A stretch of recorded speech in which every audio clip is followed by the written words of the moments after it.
decades with a 9-19 record. They're tied with the Mets for the worst record in all of baseball. And today they decided to fire manager Rob Thomson, and Don Mattingly will take over as interim manager. We got 3 more games in the first round of the NBA playoffs tonight. At 4:00, the Celtics will try to wrap up their series against Philadelphia.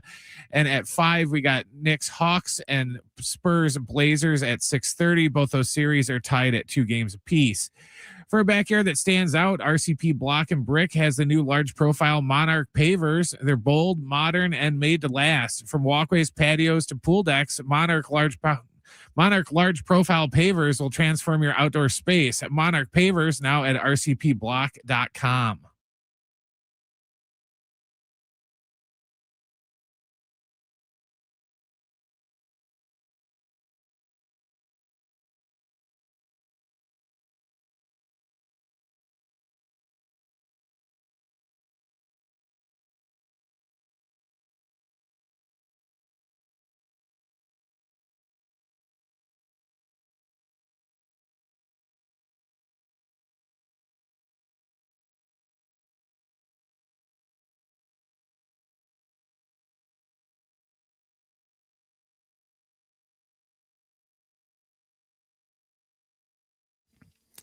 All right, San Diego and Southern California, what's going on? This is hour 1 of Schaefer and Sliwa here on this Tuesday afternoon. There is so much to react to here over the next 3 hours. Looking forward to doing it with each and every one of you. Phone lines open. If you want to talk some Padres, so many different angles today to take. 877-767-4760. You can text us as well. 70470. Start it with the word team. It's amazing, Alan, because on one hand, the Padres keep winning, and on the other hand, they keep being like, look over here, look over here, look over here. So many things coming out of yesterday. Manny Machado not in the lineup today after leaving yesterday with an apparent leg injury. Mason Miller's scoreless streak coming to an end controversially, so to speak.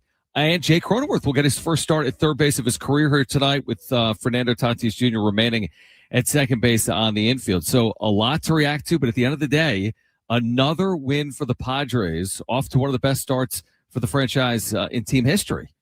All right, you've been covering the Padres now for a handful of years. Okay, I'd say 9-ish. Okay. I mean, this many storylines this early in the season. I feel like every time we come and get ready to do our show, we're like picking through 6 or 7 topics coming off each game. Yeah. And obviously good for what we do. I'm sure exciting for a lot of Padre fans that are out there driving around SD, saying to themselves that we got a lot of good topics around the Padres. I like what you said. When the dust settled yesterday, we can talk about this just back and forth game, a grand slam being given up by Randy Vasquez. Coming off starting the game up 3-0. Eventually you're down 5-4. Castellanos, a big play. Ty France looks like a freaking all-star. The Mason Miller situation, like we talked about, they won again. And they're now 19-9. And I think for the both of us, something that we wanted to see, we had AC on yesterday. We're not trying to say that this series against the Cubs is everything, but coming off that loss to Arizona in Mexico City, and like we talked about, a little bit of a bad taste in your mouth. You're up 7-1 at one point, and you give up. You end up getting blown out in that game. Sometimes it doesn't have to be pretty. There were some great moments yesterday. There were some tough moments yesterday. There were some tense moments yesterday. Like you said, when the dust settles, another W. I want to start, and I'm with you. It's like there's all these angles you can take. And don't get me wrong, the Mason Miller scoreless streak, we did jinx, and you'll hear that because Brent has that audio from yesterday. That's more you than me.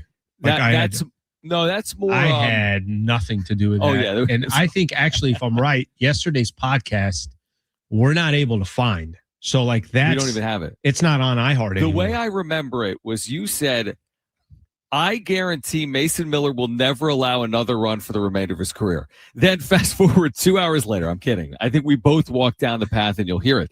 But to me, more impactful than Mason Miller's scoreless streak, because of course it matters, but thankfully he's healthy. Thankfully we're trusting in Mason Miller. He's had this phenomenal start to his year. But Manny Machado was heating up. We talked about this yesterday. Mm-hmm. He leaves with an apparent leg injury. He's out of the lineup here today. This was Craig Stammen post-game on Machado. And again, we learned within the last hour or so, he's not going to be in the starting lineup. Let's take a listen to Craig Stammen. Oh, he's fine. Manny will be, we took him out as precaution. Looked like he was just going down the line a little slow, came out of the box a little awkwardly. Had a couple slides at the second that, didn't feel great on his lower half. And so, we'll talk to him tomorrow, see how he's feeling, and then, kind of evaluate him going forward.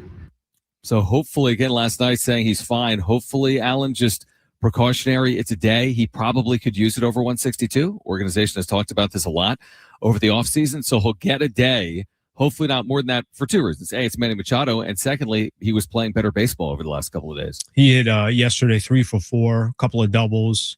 Obviously, just again, one of the bigger stories around the Padres is you start looking at the stars. It's like, we need you to come through.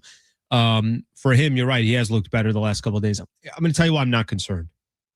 I'm not concerned today because I think if he gets pulled in the game like he was yesterday, Ty France takes over at third, and it feels predictable that today they would say, why don't you take a second? No rush back. Take a day off. We've already seen Craig Stammen continue to manage the Padres a little bit differently. I think he is looking at the big picture. We are only in April, and Manny Machado might want to go out there, and sometimes players can get in their own way by taking this prideful, no, I'm old school. This is how I don't miss a game. Yeah, we need you healthy in September and October. So let's be a little more strategic here. Where I would be concerned is if he's not playing tomorrow. Again, that I think all today could be, we could chalk it up to, well, they took him out of the game yesterday. They've taken some precautions, give the guy a day of rest. But if he's not playing tomorrow against the Chicago Cubs, then it's a different conversation. Yeah, no, I completely agree with that. One day, fine. What Stammen said, plus everything I know about Manny Machado, he didn't want to go on the IL with like a broken ankle, back in whatever year that was, because he hadn't been on the IL since his significant knee injury like 10 years I respect before. that. Like there's a lot of players that don't have that similar mentality. Yeah, the fact that he's even willing to take days in April, for example, when he didn't take his first off day last year until September, is probably beneficial for the organization.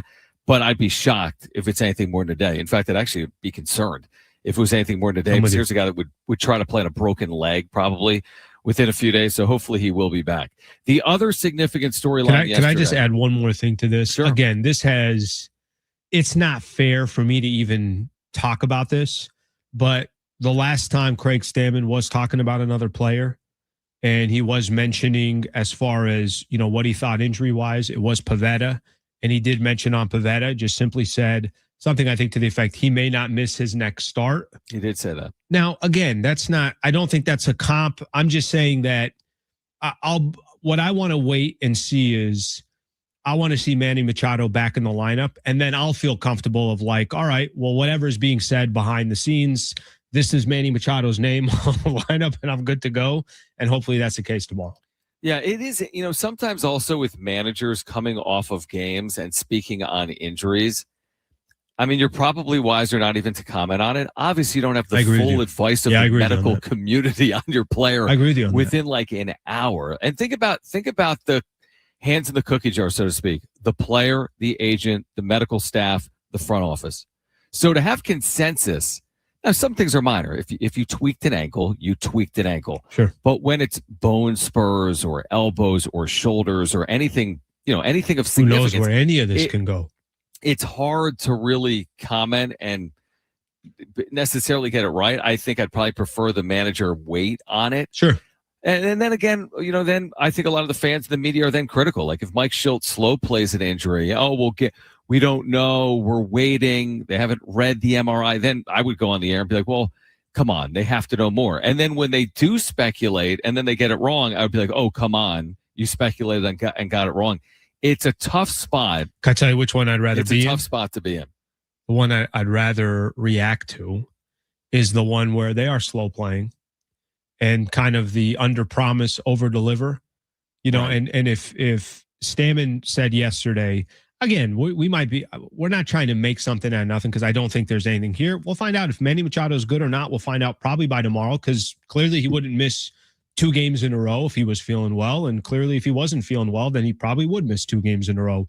But I'd rather Craig Stammen come yesterday and just say, initially, I don't think anything to worry about, but I'm going to leave it at that, and we'll wait to see. There's a process that's going to take place.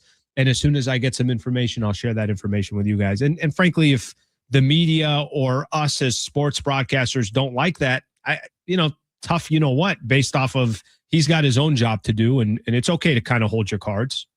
You know what? I was going to go next to Mason Miller, but I want to continue the conversation about what it means not to have Machado in your starting lineup, because typically you wouldn't think about Jake Cronenworth at third base. It'll be his first career start. I believe the sole reason that's happening is to keep Fernando Tatis Jr. in the infield, who in 4 starts this year is 8 for 16 as a second baseman and is hitting .213 in right field with a .555 OPS. His OPS, I get it, very small sample size at second. I would even say that on 4 games, is over 1,000. This will be interesting to see how it plays out. To me, it speaks to the fact that they're trying to get Tatis going. This doesn't have to do with Cronenworth playing third.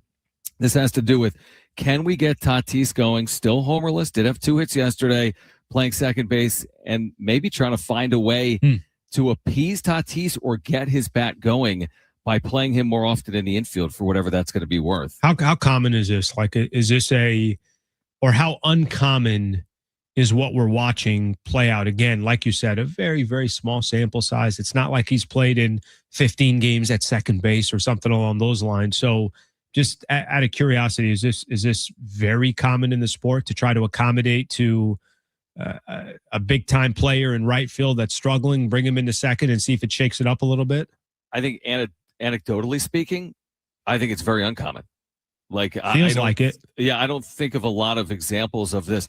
The idea, I mean, how many times have you heard this narrative, Alan? Like pouty Tatis in right, or not smiling Tatis, or not motivated, not in it. And when he was a shortstop, he was engaged and he was, ear to ear smiles. And he was doing things like as a one-of-one player, Tatis matrix slides, and the way he went from first to third, or tried to steal home, or you get the point, or tagging up from second and trying to score, for example. Like, these are the things that, again, on one hand, Tatis's best years were 2019 through 2021, but they coincide with him being a shortstop. And on the other hand, post PED suspension, he's been in right field, and he hasn't been the same hitter. Is it as simple as positional? I would say that's exaggerating it. But if it is as simple as positional, maybe they'll give it the old college try and see if it changes anything for him. Yeah, I was kind of trying to think here, and I don't even know why I'm trying to make a basketball comp, but it's like you got somebody that if you're the point guard and you kind of dictate a lot, you might have a whole different energy to the game. Right. But if they tell you to go sit in the corner and whenever you get the ball, just shoot a 3, and that's kind of the only time you touch the ball, you're like, yeah, I don't feel like I'm using my full skill set, my full abilities. I don't really know exactly what to make of it. I think that if he's got some true momentum at the plate because he's playing second, maybe you continue to kind of try, it doesn't have to be every day, but it's like, all right, are they throwing him into second more often because all of a sudden his bat's more lively? I guess it's something to try to mess around with. The thing is they are winning, and the fact that they are playing good baseball, it's tough for us to say you should do this and why aren't you doing that? I think right now with the Padres, it's tough to be negative about anything that they're doing, and anything that we are negative on, they kind of don't have control over, which is injuries and things along those lines. It is interesting to me, though, that by walking him down this path of playing second base, if he keeps hitting there, what are you going to do? Sure. Like, if he goes 3 for 4 tonight, or if his first home run comes with him playing second base, is that the launching pad where you put him back in right and he's figured things out?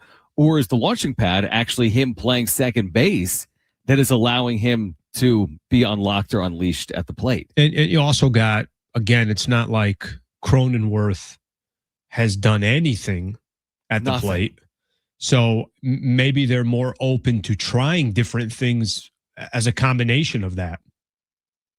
Yeah, this will be interesting to kind of keep an eye on in April, honestly, over the next few days with Fernando Tatis Jr. Let's get to the streak ending. Is there an asterisk or not for Mason Miller as it comes to an end last night? Well, we had to say about Mason Miller yesterday, we said he's not allowing another run for the remainder of his career. You'll hear that, Jinx, on the other side. Screwed up that Plus your one. calls and text 877-767-4760 or text us 70470. Start it with the word team.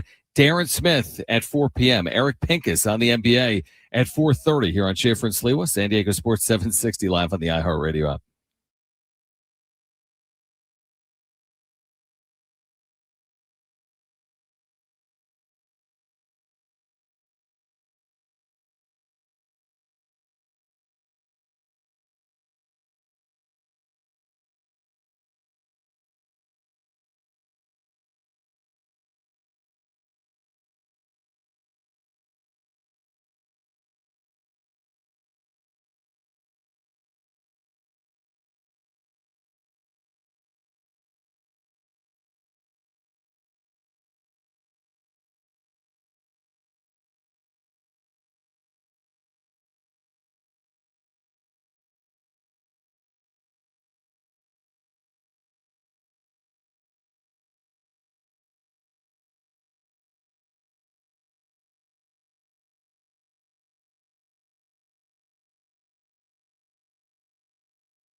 All right, San Diego Sports 760 has 9 chances for you to win $1,000 every weekday with the Bonus Bucks contest. Listen every hour from 9 a.m. through 5 p.m.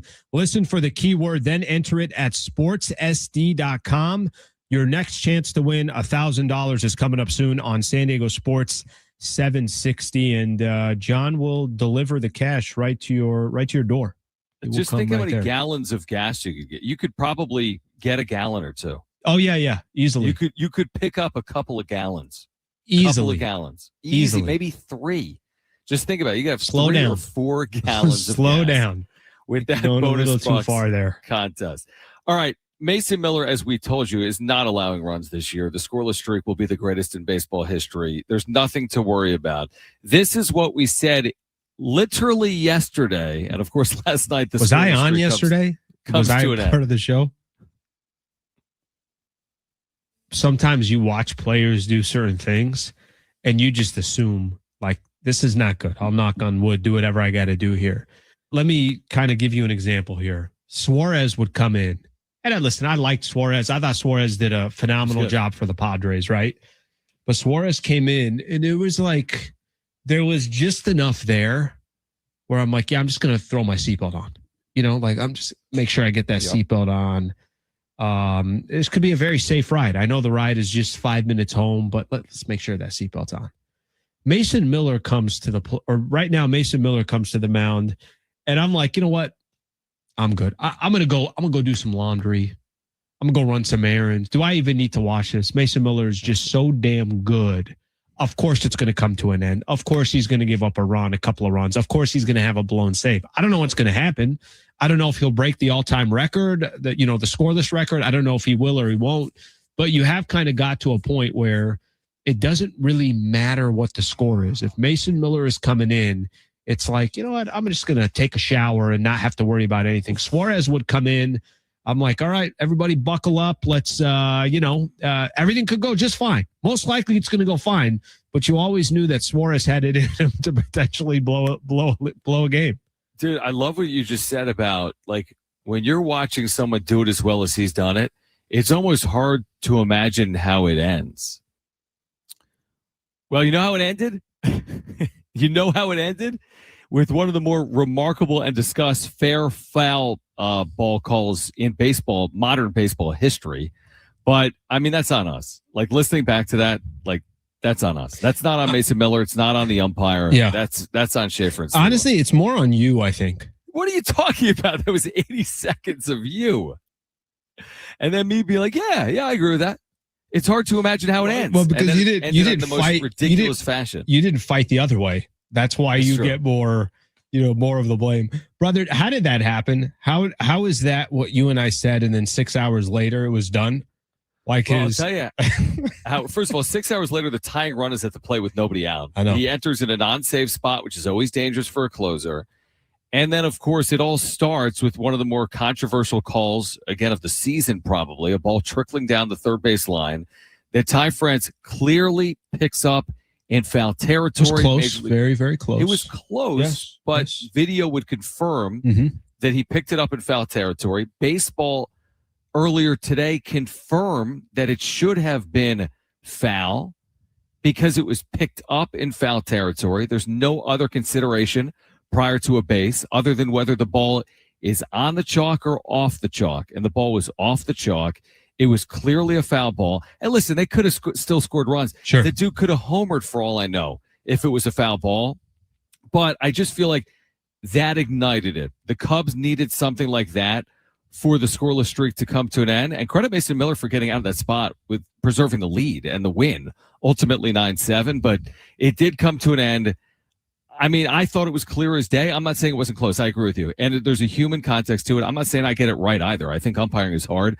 I just think with the benefit of replay and discussion, it was clearly a foul ball. Well, let's do, I know we're going to come to a break here pretty soon, but I want to talk more about the umps when we come back. But can I just say this about the Mason Miller piece? Let's not, I hate that the storyline, we are not praising what he just accomplished. And now everybody's saying, well, is this the reason why he gave up a run? I mean, is this the reason why all of a sudden that scoreless inning streak ends? He broke a Padre record, I think was 10 innings away from all-time record, something along those lines. He wasn't that far away. Let's remember how special of a run it was. And I think let's also he wasn't at his best yesterday. So I think for Mason Miller as well, we've seen Mason Miller go through dudes in 9 pitches, in 12 pitches an inning is done. Like we've seen him just blow through, strike out the side. That wasn't him yesterday. Slider was phenomenal. He kind of used it more and more the more traffic that was on. His fastball did get hit. Again, I'm just kind of, let's be honest with Mason Miller. He wasn't at his best yesterday. It just sucks that the way his scoreless inning streak ended is because of a call that seemed to be pretty clear after replay. And you obviously can't make that replay. And we'll talk a little bit about the umps because I think that's a whole different conversation. Yeah, we could do that. By the way, either 2 or 3 of the 21 pitches he threw yesterday, the hard-throwing Mason Miller, were fastballs. Only 2 or 3 of the 21 pitches he threw yesterday, for whatever reason, he was so reliant. I mean, his slider is so dangerous and filthy, but he was so reliant on it. And again, the tying run was at the plate for the Cubs in the 9th inning before the Padres held on to win 9-7. Let's get into umpiring and where we are with replay and review and ABS and maybe what should have transpired, what will transpire moving forward in Major League Baseball on the other side. Plus, Darren Smith will join us coming up at 4 p.m. Eric Pincus, Bleacher Report on the NBA at 4:30. There is serious discussion right now in changing the lottery moving forward in the NBA. We'll discuss that as well here on Schaefer and Sliwa, San Diego Sports 760, and live on the iHeartRadio app.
This report is sponsored by RCP Block and Brick.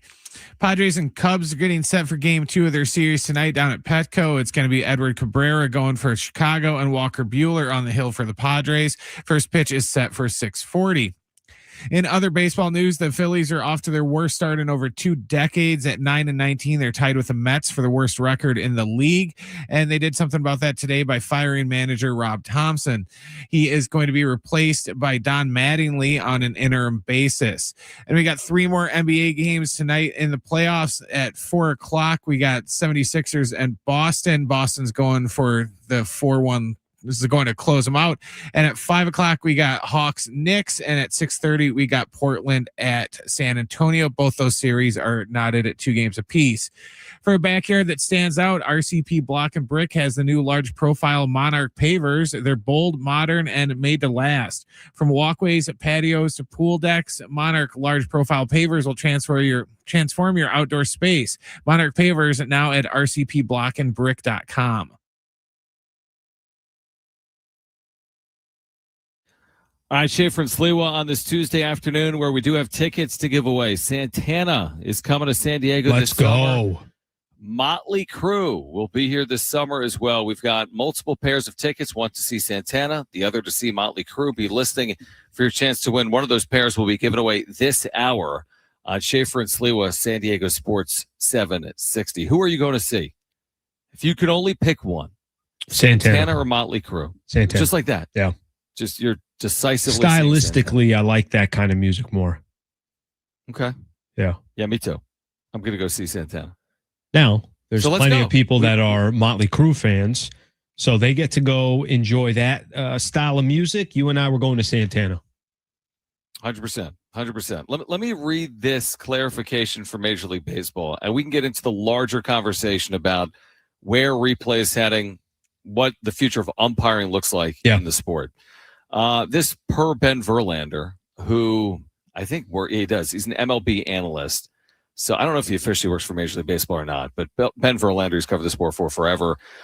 He says, according to baseball, in our umpire manual, here's the definition of a fair ball.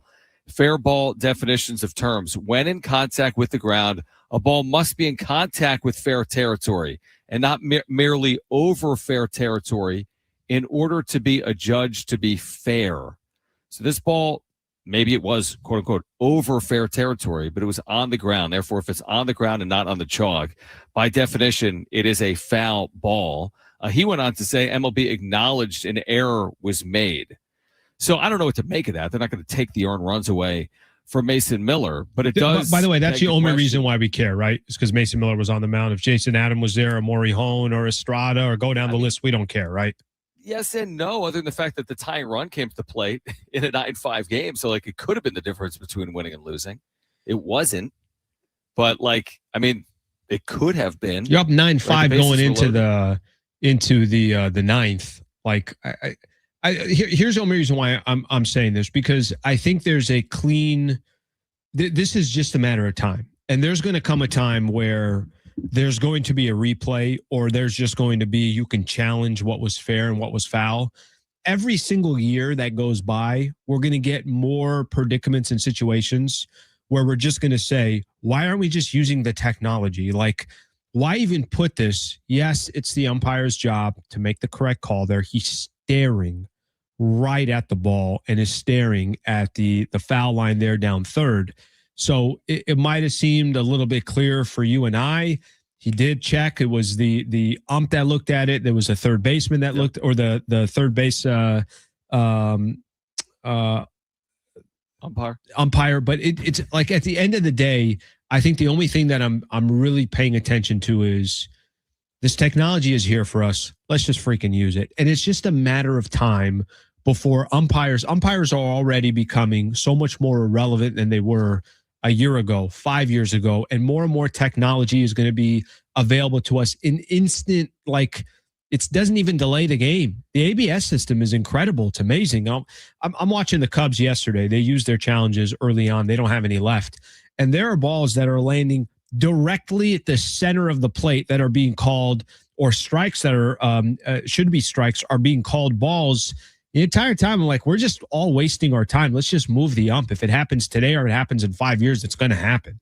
Yeah, I mean, you make a good point in terms of the attention on it because of Mason Miller. I do wonder what level of attention would be on it, but I think it would beg the same question, which is why are only certain things in the sport reviewable or able to be challenged while others are not? For example, they're currently doing replay reviews of check swings in the minor leagues. There's not even a definition in the rule book of what a check swing is. It's not a clearly defined element of the sport, yet that's now becoming reviewable in the minor leagues. To me, I didn't even realize fully that fair foul before first or third base wasn't reviewable until I saw this play out yesterday. Listen, there's going to be a level of subjectivity in sport, and I'm fine with it. I'm not asking umpires to be perfect. If it's right or wrong, I'm not saying I would get it right. I mean, again, this is bang, bang, split second determinations. Maybe he saw something that we didn't in real time. We have the benefit of review. The umpire in the spot didn't.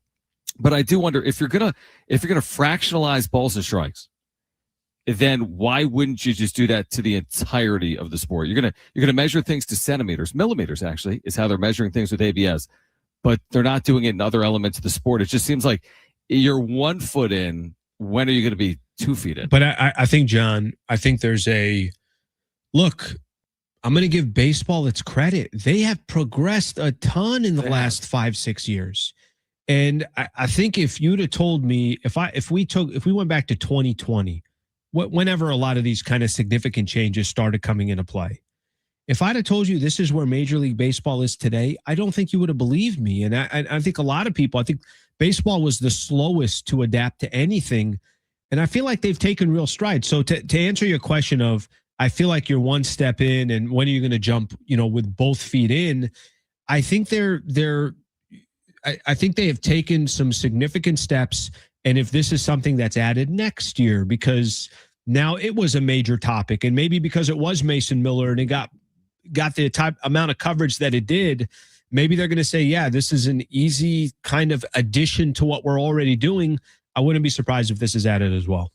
By the way, the larger conversation about Mason Miller is we had talked about him as like a potential Cy Young candidate, not just us.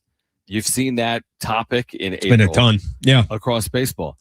Does something like last night where everyone's like, well, you got to go above and beyond as a closer now to garner consideration where sub-1 ERA, perfect in save opportunities. By the way, this was not a safe spot. It's sure. Like you blew it anyway. They won the game 9-7. Does even last night, allowing 2 earned runs, raising his ERA from 0 to over 1, I'm not saying it disqualifies him. Obviously, he was going to allow a run this year. But how much harder does it become when the expectation was like, well, you can win it, but you're going to have a historical year? Can it still be historical? I think it still can, but how much of a detriment is it to the overall case to be made for Mason Miller? Here's I think the tough part with this conversation, and I think in a weird way, it's probably not going to be the most popular take, but what is the overall number one goal of the San Diego Padres? What is the number one goal this season? For Mason Miller to win a Cy Young. Yes. Exactly. It's Mason Miller to win a Cy Young, and everything else comes second. Right, exactly. I think what everybody in San Diego is just so thirsty for, is praying for, wouldn't even know what the hell to do if they won a freaking World Series, right? Like right. I genuinely, the city would have no idea how to react. Okay. Yeah. I think all these other side stories are fun, and I think they're interesting, and I think they hold some weight. I think that the Mason Miller Cy Young, as we're sitting here still in April, and again, it's not just you, there's a lot of national people. Yeah. It's been like a real conversation.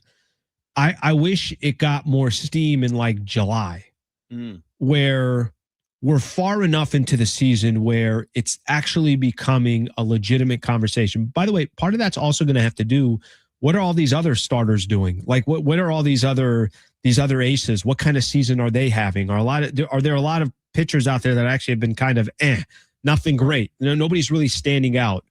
But I even yesterday, the scoreless inning streak ending, in a way, I feel like the attention can start going back to just go get saves.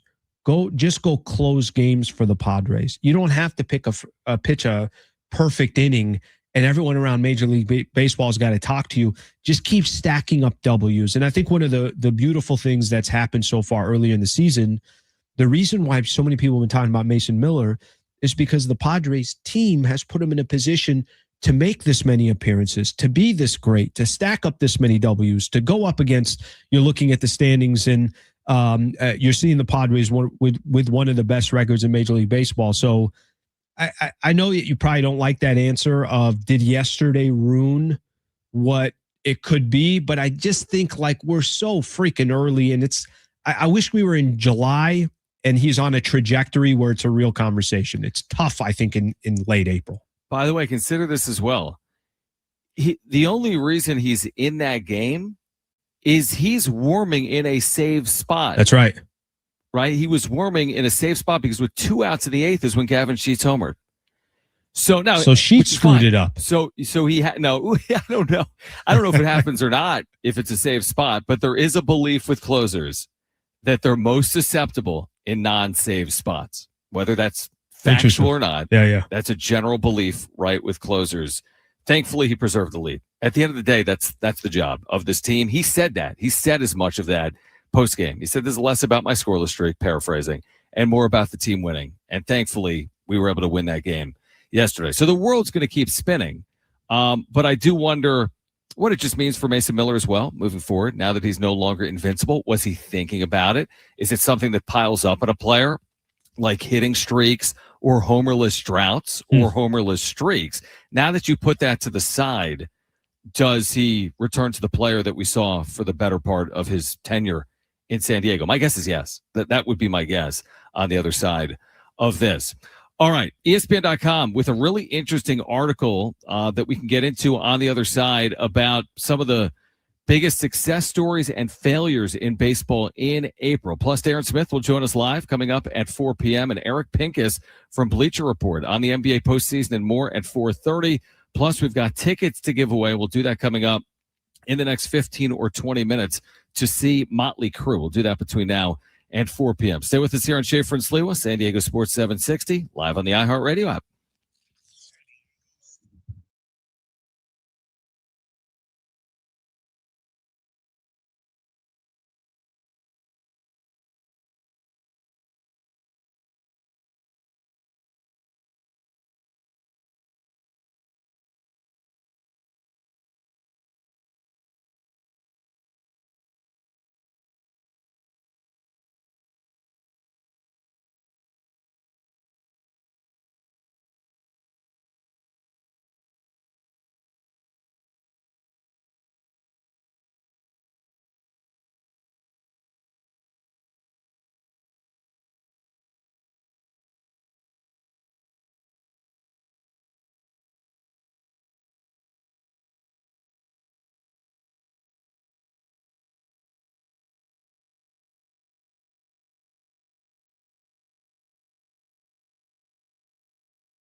All right, Darren Smith will join us live coming up at 4 p.m. Of course, you can hear him on SDFC broadcasts. Great thoughts, I'm sure, on the Padres as well, where they are overall. SDFC had a match that they played outside of MLS play, right? On the road against Toluca near Mexico City.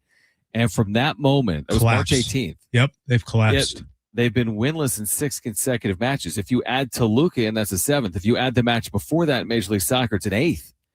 So not including Toluca, it's 7 consecutive winless matches in Major League Soccer.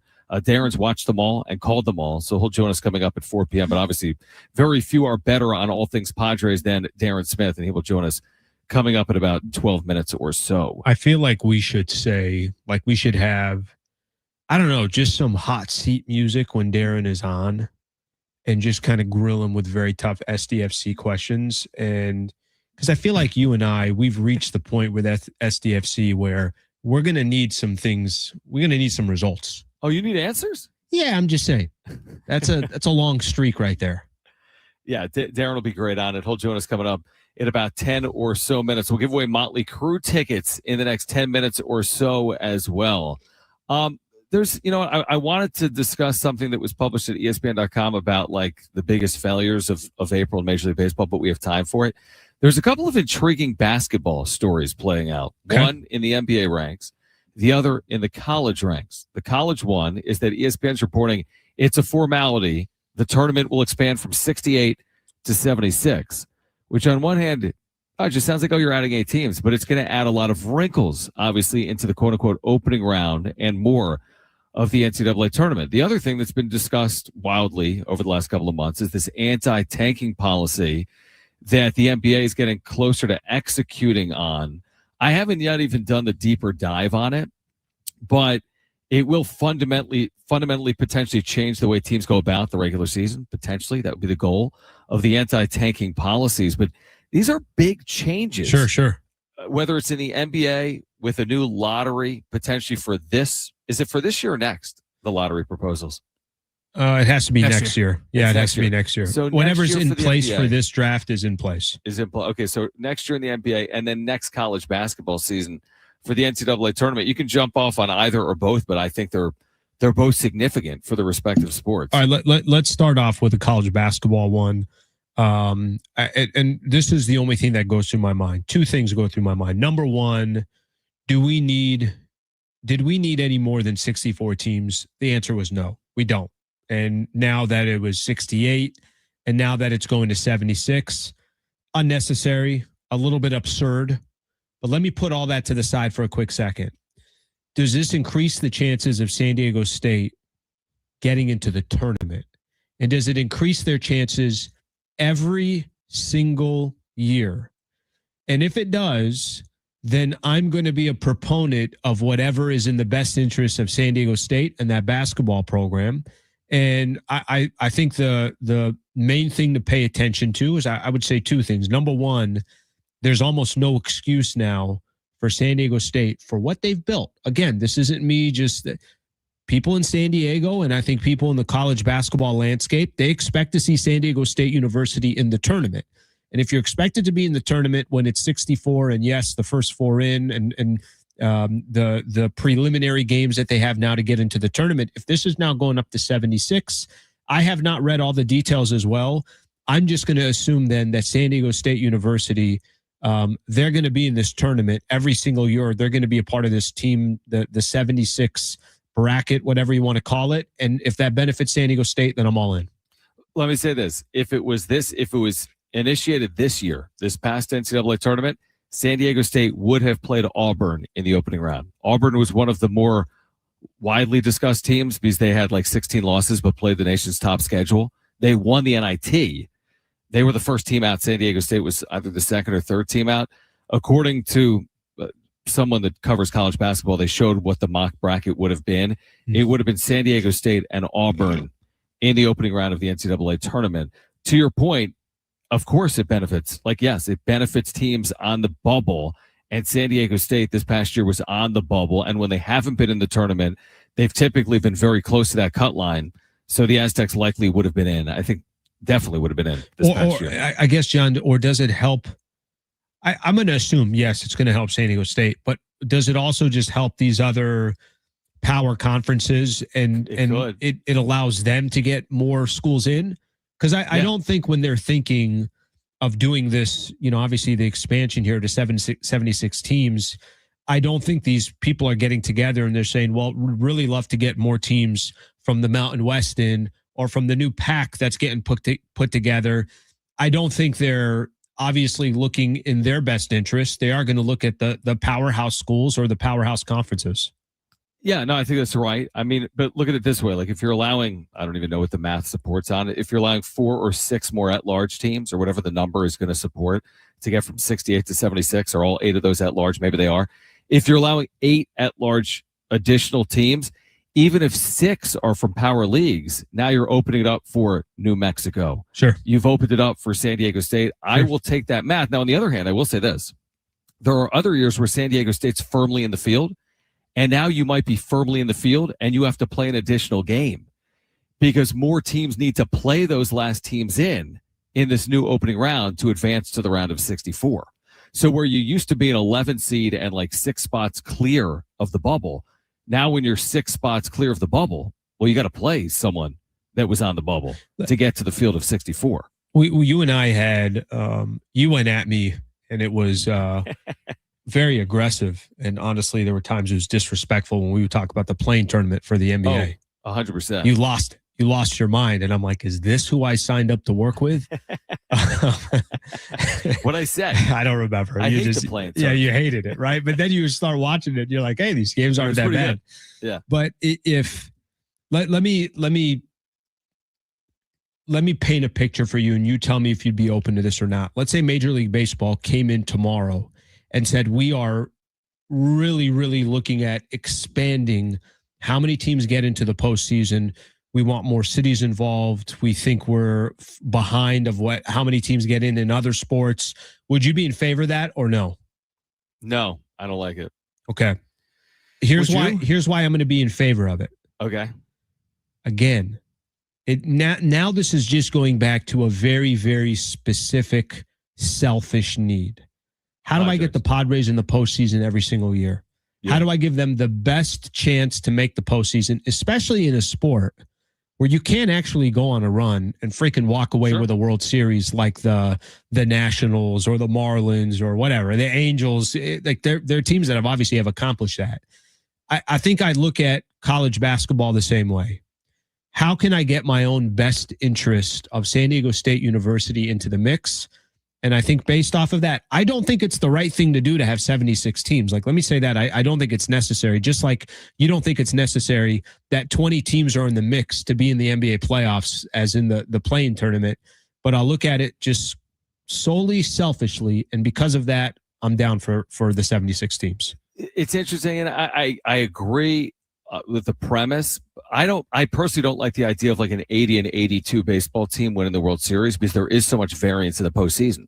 I could see it happening. But what if we did that team? What if we did it? I mean, that would be incredible. You're right. Or do you like a team getting into the NCAA tournament at 16 and 17, playing the nation's toughest schedule? Because Auburn was 17 and 16, and they were the first team out. Presumably with an expanded field, they could be 16 and 17 and be in. This is why on the college football front, before the college football playoff existed, there was this unbelievable value held to the regular season. Oh, yeah. And all of these sports are getting watered down to where it's like, we actually don't even care what you do in the regular season. We just want to get paid these mega bucks come postseason on top of all the games that we played in the regular season. Darren Smith on the other side. We'll get into the new NBA lottery proposal as well in the 4 o'clock hour. It's good. I like it. You tickets to Motley Crue, though. So call right now if you want them. Caller 4. You have 2 free tickets to see Motley Crue. It's Live Nation Summer of Live. Call 877-767-4760. Caller 4. You are going September 18th. North Island Credit Union Amphitheater. Live Nation Summer of Live. All in $30 tickets to this concert and tons more. Now through May 5th at livenation.com. Call 877-767-4760 right now and be caller number 4. Darren Smith on SDFC and the Padres and more next on Schaefer and Sliwa.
The sport is sponsored by Positive Coaching Alliance. The Padres and Cubs game 2 is tonight down at Petco Park. It's going to be Edward Cabrera going for the Cubs and Walker Buehler on the hill for the San Diego.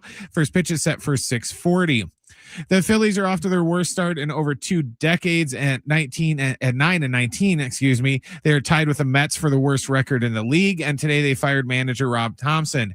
Donnie Baseball, Don Mattingly is the interim manager for the time being. And we got 3 more first round matchups tonight in the NBA. The Celtics are going to try and close out Philadelphia. That's going to tip here in about 10 minutes. And at 5:00, we got Hawks Knicks, and 6:30 we got Spurs Blazers. Both those series are tied at 2 games apiece. If you have questions about youth or high school sports, Positive Coaching Alliance can help. PCA builds better athletes and better people through sports. Info at positivecoach.org.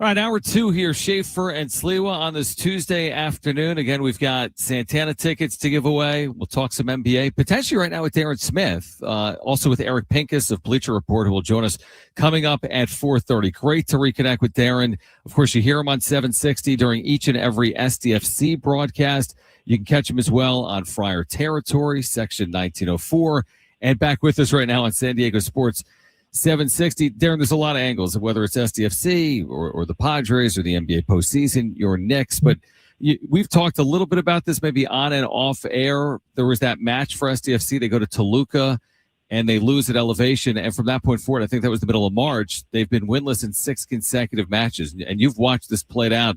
What has been playing out? Like, has anything changed since Toluca for this club over the last month plus? Good afternoon. Yeah, I mean, I think, it doesn't take like an analyst to just look at the calendar for the year. And you can see right at that second Toluca match, it's loss, draw, loss, loss, loss, loss, loss. And you would say, what happened there? What's that all about? Did something change in that situation? And, maybe a little bit of the depth got, I don't want to say exposed, probably not the right word, but it got tested. We just saw a couple of players return for the first time since that second Toluca match. So I just think it took a toll. Combine that with a little bit of bad luck, combine that with a little bit of unfamiliarity, combine that with a little bit of bad play. There's no doubting that they've not performed to a level of their own expectation. And I think a lot of things have added up to a losing streak that they are struggling to get out of. So, I think there's not one real area that you would pinpoint and say, yes, that is what it is for sure. The injuries, the red cards, a little bit of the travel. There's just been a lot of weird things that have happened. This last one for me with Portland, getting outshot by Portland, was not something I would have seen coming in a million years. So, it's been a lot. I mean, it's just going through it and trying to recover and trying to figure out a way to stabilize and make sure that your defending and your possession and your attack is all in sync. And it just really hasn't been for the last 50 days. Darren, not uncommon, obviously, in any sport where you got some expectations and you feel like your squad's supposed to play a certain way and it's not going as planned. Around MLS, are people expecting SDFC to turn things around and start working their way back into the Western Conference standings? I know it's still very, very early in the season. And could a game like this weekend against LAFC, could that change momentum? Or is it almost good timing to play? I know LAFC is a good team, but is it almost good timing to kind of give them some type of a spark? I think so. As a matter of fact, I'm in Los Angeles. I'm going to be going to LAFC's match tomorrow night against the aforementioned Toluca. because they're still alive in CONCACAF Champions Cup and they're going to be playing tomorrow night. And, you know, I had a secondary excuse. My wife's up here on a work trip, so I piggybacked for one of her adventures. But I said, yeah, I'm going to go to this game tomorrow because I think it's going to be a really good game and a compelling game. I get a chance to see LAFC in person. And, you know, I think what I was just mentioning there sort of sounds like an excuse, right? Like, well, they played Toluca and they can't recover. You know, LAFC has been in this CONCACAF Champions Cup as well. And, you know, they just got through the round with Cruz Azul. And after they played the first game against Cruz Azul, they lost to Portland. After they played the second game against Cruz Azul, they lost that game to Colorado. This is a team that came storming out of the gates, won its first 6 matches, didn't allow a goal. So you might be catching them at the right time. Now, I thought Portland would be an obvious match for a turnaround, but, you know, if recent history's taught us anything, yeah. And, like, I think a win against LAFC would be exactly what the doctor ordered. And I do think you might be catching them at a time where they're going to be putting a lot of resources into trying to beat Toluca tomorrow night.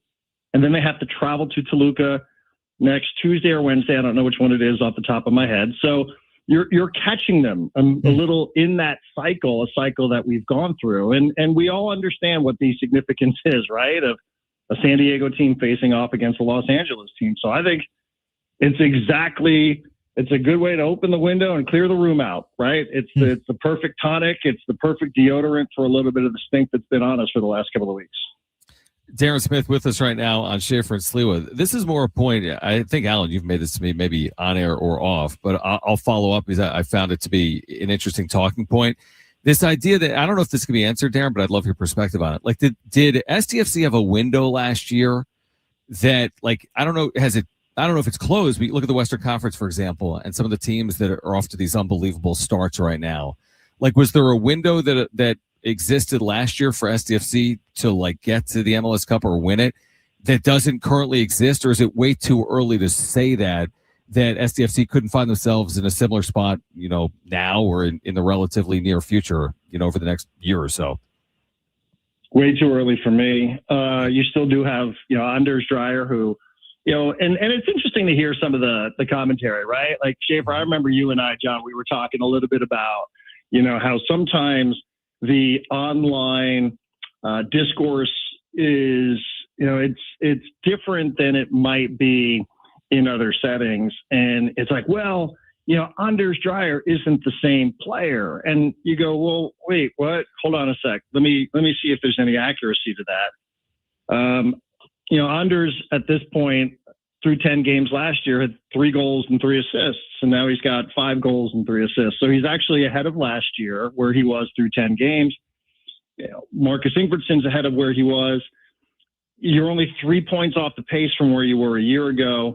And that's, you know, having to play some of these matches where you give up a goal in the 95th minute at Dallas and it costs you 2 points. You give up a goal this past weekend against Portland, it costs you a point. You give up a goal in the 85th minute. These are things we didn't see last year.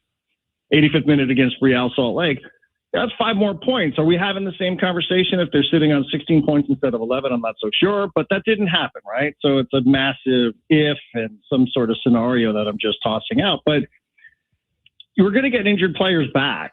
And you know, I do think that they took a couple of steps forward. In defeat, it sounds incredibly hollow. Mikey said this in his post-game press conference. Mikey Vadas said it on Saturday night. It sounds kind of like you're looking for silver linings and moral victories, and that's not really what these guys are about. But I do think there were some things that you could like from the previous couple of matches. There was nothing to take away 3 matches ago against Real Salt Lake. There was nothing to take away against San Jose. So you still have plenty of opportunity. You're 10 matches into a 34-game season where 9 teams make the playoffs. You know what I mean? Right.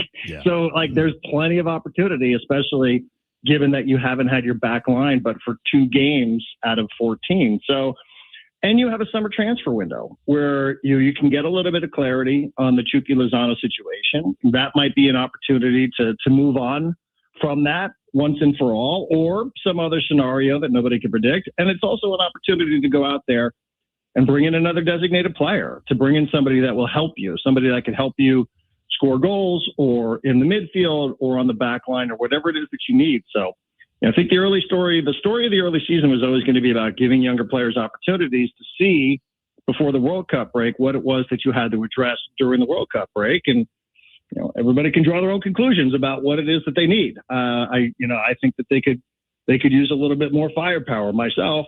And I do think that they will go out and they will address that. But yeah, I think it's kind of crazy, to suggest that this thing is just a wrap and that this thing is falling off a cliff after season number 1. This is the same team this year that got through the first round of CONCACAF Champions Cup against that Pumas team that just won La Liga.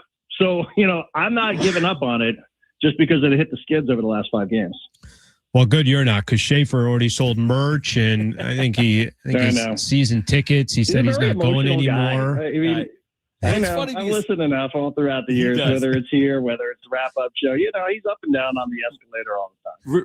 Hey, real quick, but and Alec, you can ask this question, but because Darren and I do have the unique perspective, like I hear what people say about like San Diego State football and basketball, and it's like sometimes you think it's gospel because it's spoken about online by people in the the Twitter sphere.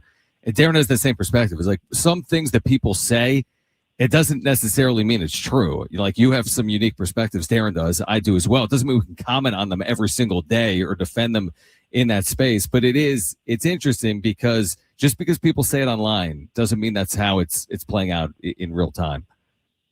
Right. And I think that's well said.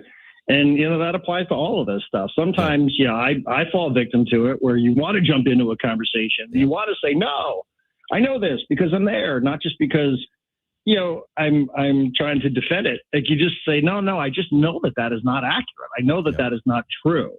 But, I think sometimes people, we appreciate passion in sports. We do. I mean, we understand that sometimes it's, it might be a bit aggressive.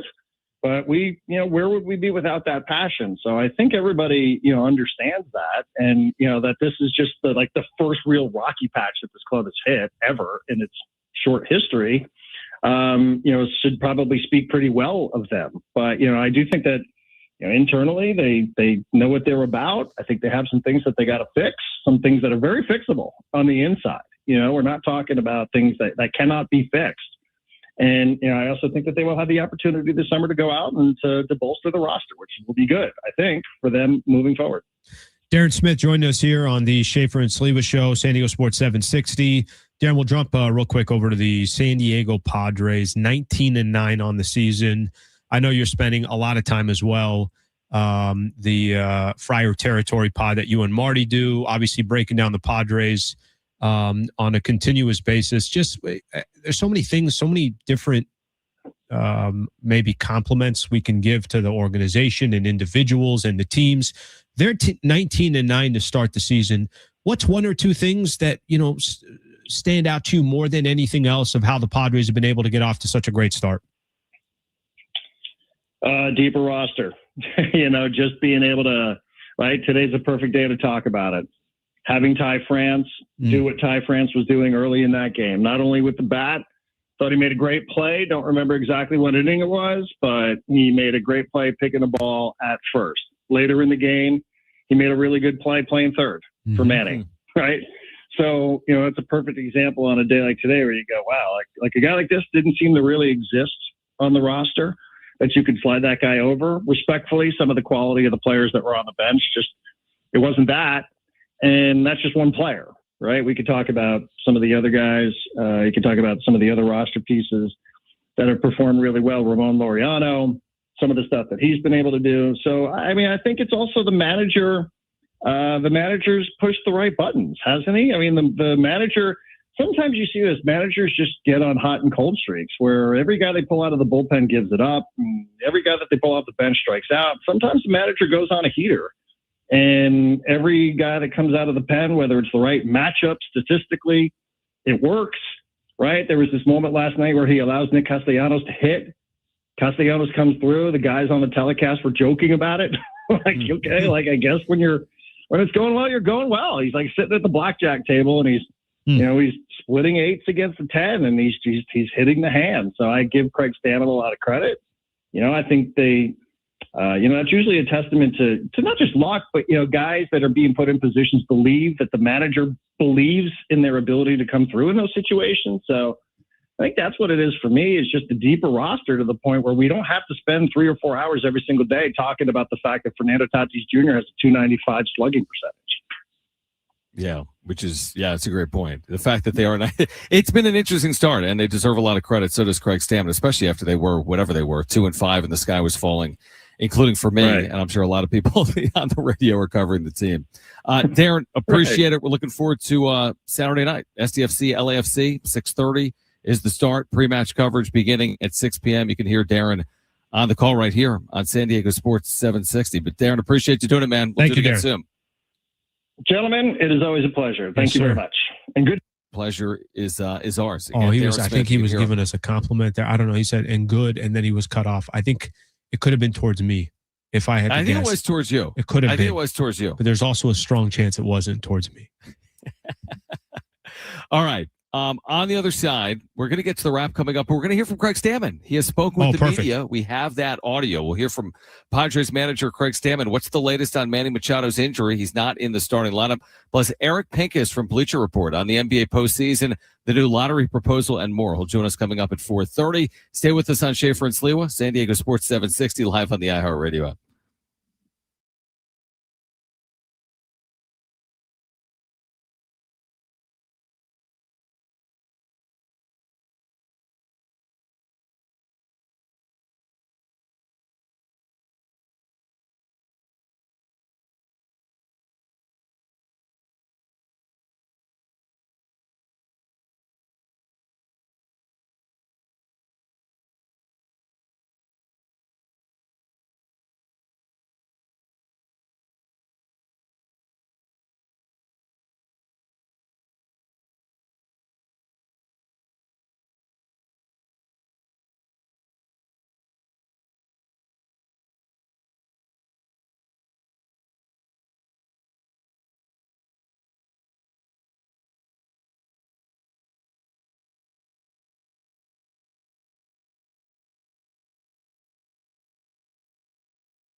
San Diego Sports 760 congratulates all our winners in iHeartRadio's Thank a Teacher powered by Donors Choose.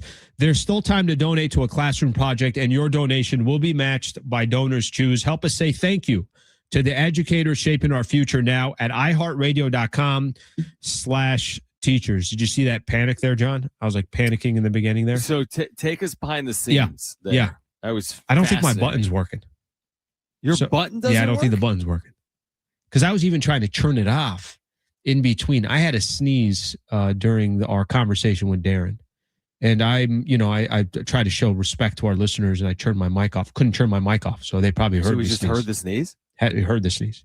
Somebody even in the chat on YouTube. Just start running like towards the exit. Well, even somebody in the chat on YouTube said "bless you," and I was like, "Oh, thank you, man. I appreciate that." Everybody else, they said nothing. I feel like that's like an issue for iHeart if the microphone doesn't turn on or off. Yeah, I don't know what's going on with it. I just, anytime I press the button, nothing happens. So just, Brent basically controls me. If he thinks I'm making a good point, he'll turn my mic on. If he thinks the point is bad, he'll just fade me out. See, this is interesting. With me being out of the studio for a couple of days, I didn't know if you would move over to where I sit. Is it more comfortable? Is it more, or you like where you're? See, I'm a guy that is very consistent to habit. Like, I don't want to change chairs. I don't want to look. If I normally look to my right to see you in a studio, then I want to look to my right to see you, like if we're on a remote. So, because I'm a creature of habit. Here's how I'd like to kind of envision this. That's your chair over there. It's my chair over here. So when you're in studio, you go right back to your chair. When you're not in studio, nobody sits in that seat. So I like the background here. I like my angle here. I could see Brent. I got a couple of TVs in front of me. I'm okay with where we're at right now. By the way, can I say one quick thing on the Darren front for coming on? This is 2 different times. I feel like when I'm done talking to Darren, I feel better about SDFC. Like I feel like something's going to change and something's coming. Now I need SDFC start winning some games because everything Darren says makes a lot of sense. I think what he's talking about in regards to how much time they have, I think what he's referring to obviously with the issues of the scheduling and how that had an effect. And he's kind of using LAFC as an example of that. All of that makes sense. They got to start winning some games. And I think that we'll all feel a little bit better. I do love what he said about, look, making the postseason and how you get in. There's still plenty of time for all of that. And I think that the main point that I was just trying to make to you, and I'm not here to break down every game for SDFC, but I really think what they've built momentum-wise through their first season is critical. It's a great addition to the city of San Diego. I just want to see that momentum continue. I feel like the hype that should be there between an SDFC and an LAFC matchup this weekend should be a lot higher. But I think because they've been losing, there's a little bit less hype. Yeah, it's interesting. I don't know like how much we can really read into what they've done to this point and how much I can then bank on what they did last year. As in, can I say, well, you know what? Just kind of trust the process because last year they played incredibly well. So even though it's been rocky here, they still have a lion's share of games remaining. Can I trust what played out last year to once again replicate because they have the same front office and the same coaching structure? Mikey Varas is back. You have a lot of the players that are back. Is it just a rough patch? And I'm with you. I tend to agree with what you said, that you feel better after talking with Darren. I think they will. It's cliche. I think they'll right the ship. That's my speculation, I guess. And I hope they do. And to your point, that so much goodwill off last year. 1,000%. You hope you can ride that through year 2. And I still feel as if that's a distinct possibility. But to your point, we want to see them win as well. And if they're balling out and it's like the middle of summer, I'll wear my rain jacket everywhere. Oh, I'll buy one. If they go on a 4, if they win 4 straight, and rack up 12 points, in a 2.5 or 3.5 week stretch, I'm up. I'll go to a game where it's 95 outside in Mission Valley, and I'll wear that same raincoat / windbreaker, and I'll zip it all the way up, whatever it takes to just show support. You know what I mean? How about this? I'll wear a raincoat if it's raining. Okay, I'll wear that raincoat in the rain. That's what I'll do. That's my commitment this summer. You're unbelievable. I really am. You are unfreaking believable. Okay, we're going to talk to Eric Pincus about this new draft lottery proposal. We'll talk to him about the state of this first round of the NBA postseason. One team is through, by the way, Oklahoma City, who are the other 7 teams that will join them. Eric Pincus from Bleacher Report joins us next. Plus, we're going to hear from Craig Stammen later this hour. He has spoken with the media. We'll hear from Craig Stammen coming up at 4:45. This is Schaefer and Sliwa, San Diego Sports 760. We're live on the iHeartRadio app.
This report is sponsored by Unbound.org.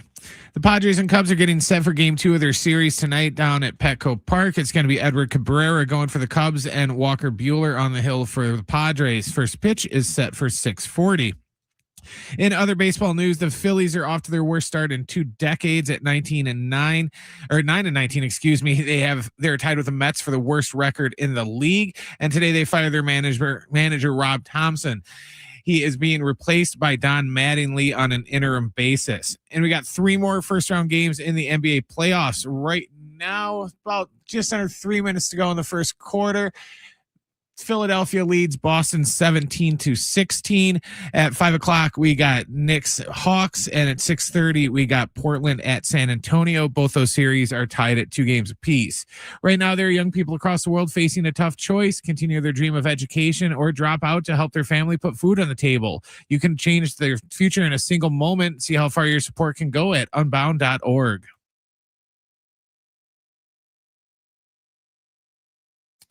All right, we're going to hear from Padres manager Craig Stammen in about 15 minutes. The latest on Manny Machado, not in the lineup today, suffered an apparent leg injury yesterday. Plus, we have Santana tickets to give away, and we'll do that coming up between now and 6 p.m. We're going to have Eric Pincus on the line in a moment, national NBA writer for Bleacher Report. But that's going to be in a moment. Do I have that right, Alan? Yes. I'm sensing that. Yes, in a moment. In a moment. Eric Pincus will join us. I want his 2 cents. We haven't even discussed this fully. Mm-hmm. I don't even understand it. I need your 3 cents on it. This 3-2-1 lottery proposal that Chams is writing about this afternoon at ESPN.com. I want Eric's 2 cents on it as well. It's going to revolutionize the lottery. Will it eliminate tanking? Well, I think both things can happen. It could change the lottery. But will it really take tanking out of the game, which has been in this game for at least 15 years? So it's interesting that the NBA is acting, but will it have the intended impact is my question. We're going to find out, right? I like the idea. And listen, I say that, and I genuinely mean this when I say it.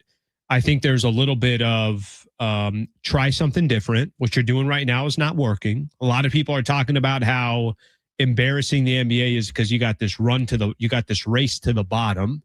So now you put something different in play. And I think the proposal, honestly, I think it's going to change the way teams look at how their regular season goes. And like I've said before, I don't blame teams for trying to race to the bottom if they're incentivized to do so. And now if you're not incentivized to do so, then you might get some better competition. You might get rewarded for trying not to be at the bottom. Let's get Eric Pincus in on this conversation from Bleacher Report, back with us right now on Schaefer and Sliwa. You heard us talking about this, I believe, this new lottery proposal. What do you see as the impact? Will it eliminate tanking, or is that going too far with its potential impact? And thanks for hopping on. Well, let's start by the result, which I don't think is really what's result is not always the best measure of anything, right? The next couple of years, and I talk to a lot of scouts, and I am not a scout. I am not somebody who looks at high school talent and tries to evaluate what they'll be in a year or two. That's just not my thing. But talking to a lot of people whose profession that is, there's no one on the radar like Cooper Flagg, like Victor Wembanyama. It's just not, the next 2 years are just not overwhelming. And so it will work in result just because teams have less motive to tank for the best players. So I do think there's an element of making this change now when they're more likely to have a positive impact over the next couple of years. Everyone will say, oh, it's working. But it's working. No one was going to tank. The Wizards went out and got Anthony Davis and Trae Young because they have no intention of tanking. The Nets don't have a pick. They're not going to tank. So, it was already going to work, kind of, based on result.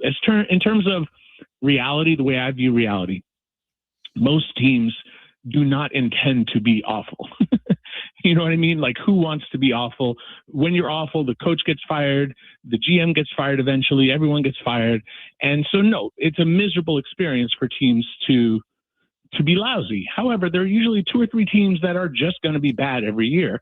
And I don't say every year. I'm not saying one team is going to be bad every year, although, there's a few that we can argue that case. But what I'm saying is that there are bad teams and they take 2-3 years to be good. And if you look at the history, almost every team, even the Celtics, the Lakers, some of these teams on top needed to be lousy for a period of time. I don't like punishing those teams who are lousy by not giving them access to the best talent. So I have mixed feelings on it. I need to know more. I think there are problems inherent in what they came up with, but I'm an open-minded guy, so I want to see what happens. Eric Pincus, who is a national NBA writer, obviously covering the association for Bleacher Report, joining us here on the Schaefer and Sliwa Show. Eric, I will jump to the postseason here. I know a lot of conversation has been around tanking and what do they do to fix that. We are in the heart of the playoffs. I think it's actually been a very entertaining first round across the board in the East and the West. Lakers have a 3-1 lead. They take on the Rockets tomorrow. We're not sure if Kevin Durant's going to play. There seems to be a lot of momentum going towards Austin Reeves playing. Just kind of very simply put, if the Lakers don't win tomorrow, are they in some trouble? Or do you feel like there's a real risk there that they're running in regards to the rest of the series?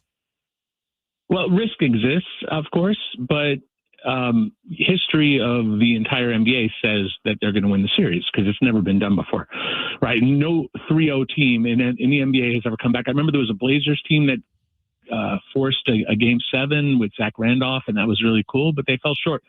So from a historic point of view, that it's never happened, but hell, I mean, what was it? The game they won the other day, the Lakers in overtime, that had only happened one other time where a team down 6 points with 30 seconds left. And I don't know the exact number, but let's say 1,200 games, roughly around there. It had only happened once, and now it's happened twice. So yes, that vulnerability exists. I felt like LeBron didn't have any legs that last game and looked tired. They have a little bit of time off. I think they have an extra day, Monday, Tuesday off, as opposed to just one day between games. They're playing at home. And if they get Austin back, they should win that one. But on your premise, if they don't, you're risking, AD, if he doesn't play in the next game and they lose. I mean, have they found something?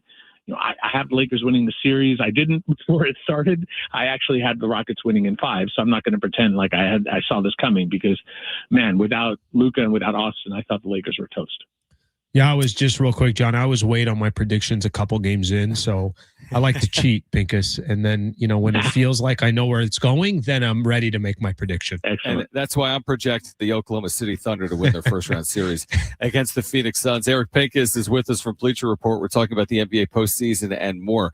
Eric, I'm curious to get your thoughts actually on the Thunder. Are they better positioned this time around to win the finals than they were a year ago, or not, considering the injury status to Jalen Williams right now and what he's been dealing with throughout the course of the regular season as well? Well, so they said they're going to evaluate him week to week. So he's out this week. They'll look at him next week and maybe another week. But if they're playing all the way through June and May is about to start, they have a good month. I think this next series is going to be against the Lakers or the Rockets is a winnable series for the Thunder. I know Lakers fans want me to say, Lakers will beat the Thunder. I don't have that as likely. I just think the Thunder right now have tremendous depth at basically every position, and they're fine without Jalen. As good as Jalen Williams is, you got AJ Mitchell, you have Dort, you have, just go down the list. I mean, anybody they seem to throw in there, McCain, Joe, Wiggins, there's just so many players. And that's not even talking about their top levels, Shea and Chet and Hartenstein's a problem. I mean, Caruso, Laker fans are well familiar with. They're just so well positioned. I think when you get to the Spurs, now you get to an interesting conversation. I think that Titan matchup, which we may or may not get, but if we get that in the Western Conference Finals, the Thunder are vulnerable. It's not necessarily a lock for either team. I'd have to think long and hard. Maybe I'll pick the Thunder if J-Dub isn't healthy, but or rather I'll pick the Spurs if he's not healthy. I don't know. I haven't made that decision yet, and we'll look later. But they're a machine, and they look like they're ready to repeat. But hell, a few teams out east look good. Specifically Boston, man. Boston looks really good. Eric Pincus joining us here and covers the NBA for Bleacher Report, joining us here on the Schaefer and Sliwa Show. Eric, let me stay in the West real quick, and I think you might have already answered part of my question, but the Denver Nuggets, I had kind of just anticipated, watch out, dangerous team. I said that a lot during the season, and I know they dealt with a lot of injuries. Do they get past Minnesota? Obviously, if they do, Anthony Edwards is out, Dante DiVincenzo is out. If they get past Minnesota, And I'll get your answer if you think that's going to happen. Obviously, down 3-2. How do you think they match up against San Antonio in the second round if the Spurs eventually get there up 3-1 on the Blazers? Well, like Rudy Gobert is the kind of guy that people look at and complain about because he's not a great offensive player and makes a lot of bonehead kind of plays on with the ball, but he really is a superstar level player on defense. And we're seeing that in this series against Jokic. Now, if they don't have Ant and they don't have DiVincenzo, then maybe Nuggets, let's say they get through. As incredible as Wembanyama is, Defensive Player of the Year, unanimously, like guarding Jokic is a different thing. And he's got the height and the length. I mean, he's got that more than anybody, but he doesn't have the body on him yet. Like, give him a few years, he'll fill out a little bit more, get stronger. I'm not criticizing him. I love watching Wembanyama play, but it is a little bit of a different thing. And also, the Nuggets have been there and the Spurs haven't. So you have that dynamic of a team, especially if they come back and win this thing in 7 and upset, after looking so weak. But if Aaron Gordon is healthy, I think that's the variable, and he hasn't been. That changes that. I mean, he is so important to who they are, like their identity, and their identity changed a bunch with no Michael Porter Jr. and they've gone through different changes. Jokic is just so good. Jamal Murray, once he finds his game, and basketball is a compounding thing. When there's no Aaron Gordon, it takes away what they can do, and it makes everybody else worse. And I think that might be Jamal Murray's looking less than what he can be, in part because of that. So I do think there's a world in which Denver could get to the conference finals. I don't love them as a team. I don't view them as like the best. I don't see them beating the Thunder. I have two teams in the West that are real contenders. That's the Spurs and the Thunder. But I do have my 2.5. Like the team that's just below them is Denver. And if everything clicks and Gordon gets healthy and starts to flow, I'd like to see Lakers play late because that keeps you and I, Alan, in business over at Crypto and keeps us working late into the summer. That's always a blast. So I always like to pull for us. I don't pull for teams, but if they can keep going, that'd be fun. But if not, I really think it's OKC's year to win with the Spurs a contender and Denver that third maybe kind of team. Final one we got for you, and we appreciate the time as always. Probably got about a minute here, but just asking on Eastern Conference, can anyone give the Celtics a run for their money in the East? Oof. Doesn't feel like it. I mean, do I say Orlando at this point? The 8th seed? I don't even know. It's crazy that you would, the problem with Orlando is that Franz Wagner's hurt. Yeah. I don't trust Philadelphia. I like Atlanta, but I don't know that they're ready. Toronto, I don't trust, but, they're giving the Cavs all they can handle. I don't trust the Cavs. It really, Detroit is not showing up in the way that I thought they would against Orlando. And I guess that leaves New York. The Knicks. But and I think the Knicks are the best shot against the Celtics. We'll get them in the second round if both teams advance. It would be fun, but man, the Celtics they lost a game, but man, their offense, they play hard, they shoot the ball well, they defend. They're surprisingly, shockingly good. Brad Stevens just won Executive of the Year for what he did this season. Eric, appreciate you taking time for us. Looking forward to the next month plus, obviously, of the NBA postseason. So thanks for hopping on in San Diego. Appreciate it. Thanks, Eric. All right. Anytime. Thanks for having me. All right. Great stuff. Eric Pincus, national NBA writer for Bleacher Report. We'll hear from Craig Stammen on the other side, the Padres manager, the latest on Manny Machado. Plus, we're giving away Santana tickets between now and 6 p.m. This is Schaefer and Sliwa, San Diego Sports 760. We're live on the iHeartRadio app.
All right, Schaefer and Sliwa, San Diego Sports 760 on this Tuesday afternoon. In the 5 o'clock hour, we will give away tickets to see Santana with the Doobie Brothers. This is coming up, North Island Credit Union Amphitheater, August 11th, all part of Live Nation's Summer of Live. That's all in $30 tickets to that show and tons more that's going on now through May 5th at livenation.com. Good perspective there from Eric Pincus. Yeah, the Thunder, it's like if the Thunder were in the East, Alan, and we'll hear from Craig Stammen in 1 second. Thunder in the East, it's a cakewalk, seemingly. I mean, I say that. They would have Boston. That might be Boston.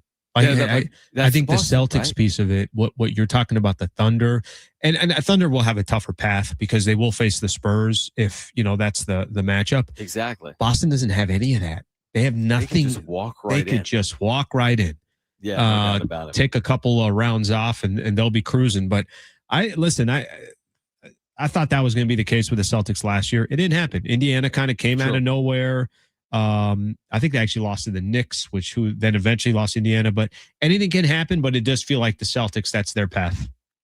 Let's hear from Craig Stammen because he's got an update on Manny Machado. He's not in the lineup today, had 3 hits yesterday, but left the game in the 6th inning. What's the status of Manny Machado and more from Craig Stammen, Padres manager, earlier this afternoon? Opening thought on Manny, how he's doing, what the plan is with him. Yeah, Manny's doing pretty good today. Day to day with it, but feel good about where he's at. He's not worried about it all. I don't think we're that worried about it either. What's the injury specifically? It was with his calf. Felt like it was cramping on him last night. So just being precautious that it's not a pulled muscle or anything like that. But I don't think it is. Is he available off the bench today? He is available off the bench. Your thoughts on what Mason Miller was able to accomplish, not only because you're a reliever, because how hard this game is. I know it came to a kind of a bitter end in a weird way last night, but the work is what the work is. What are your thoughts looking back on what he was able to do? Yeah, he did an amazing job. Just the consistency of who he was as a person and who he was as a pitcher during this entire time, dating back to when we first traded for him until now. Just an amazing run of good pitching. It's just been fun to watch him out there every night and just dominate. Last night just didn't quite go his way, but can't expect everybody to be perfect. He's no human's perfect. So I think Mason's ready to start another streak though. Speaking of his appearance last night, that funky fair foul ball situation last night, any sense of clarity now from your end and what your view is of that type of play moving forward? Yeah, I think it's a foul ball. I think everybody's kind of said it's a foul ball. Unfortunately, in that situation, the umpire's got to make a call, and he deemed it to be fair. And they're not perfect people either. They're umpires, and they make wrong calls. And just like a manager makes a wrong call or a wrong decision, a player makes a bad decision whether to swing or to take. So it's part of what makes baseball great is it's not perfect, and we figure it out as we go. So while that was a big play with the scoreless inning streak on the line, it's just part of the game. No big deal. Some people had said, they were looking at the curvature of the ball hanging over the line, but it's the contact point from our understanding where it contacts the dirt that determines the position of the ball.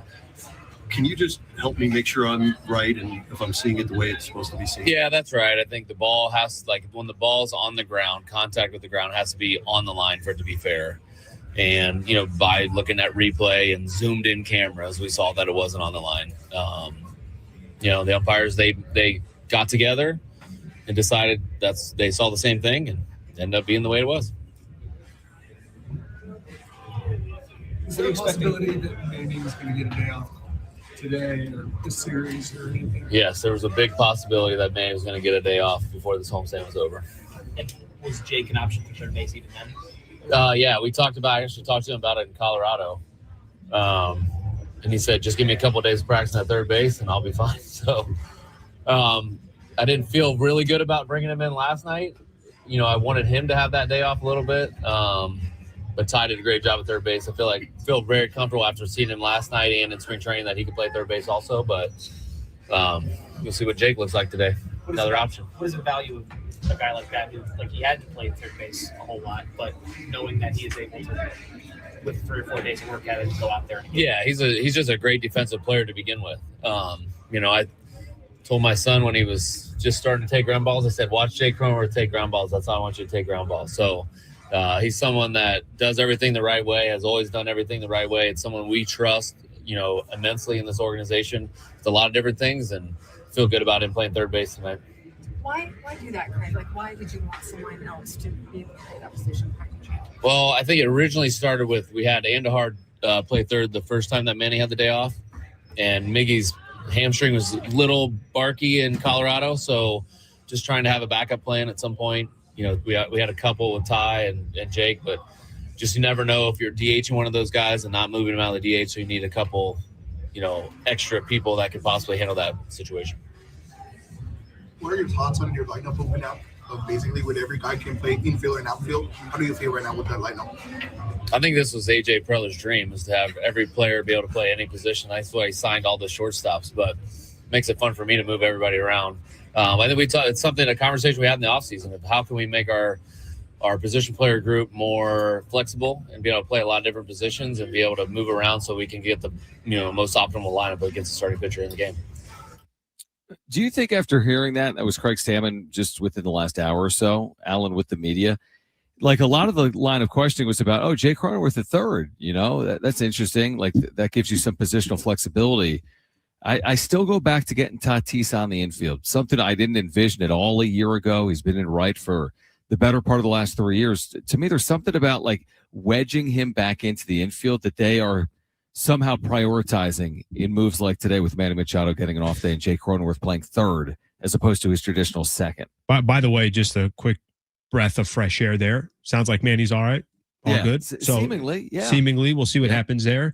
Yeah, maybe the idea of Tatis at second is let's get more data on this. Let's see if there's something consistent that we find out here. And like we talked about a little bit about it earlier in the show, probably an uncommon practice in Major League Baseball to take somebody from right, like Tatis, Gold Glover in right field, and you're trying to, every time you've put him at second, it feels like he's alive again and his bat is performing, even though that's a very, very small sample size. That's the only thing I can think of. Maybe there's a little bit of, hey, let's continue to try this and see if we see something here that we could potentially work with as the season progresses. Because I think there's a lot of those questions we're asking, like Cronin at third, you sure? Like there was, you could tell some of the questions, and I don't even know if Stammen was sure about it. He didn't sound all that confident as well. He's like, give me a couple of days to try it when he told Cronenworth in Colorado, and here we are. They're going to put him at third. Here we are, Jay Cronenworth tonight making his first career start at third base for the Padres, and Fernando Tatis Jr. again, 8 for 16 as the second baseman this year, back at second tonight for the Padres. We're an hour late on the wrap. We'll get to it to kick off the 5 o'clock hour. We'll give away tickets to see Santana. And by the way, let's turn our attention to tonight for the Padres, who will play game 2 against the Cubs and turn to Walker Buehler tonight against Chicago with their eyes on arguably or potentially the best record in baseball with a win here tonight. It's hour 3 of Schaefer and Sliwa. It's next on San Diego Sports 760 live on the iHeartRadio app.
This report is sponsored by the Crohn's and Colitis Foundation.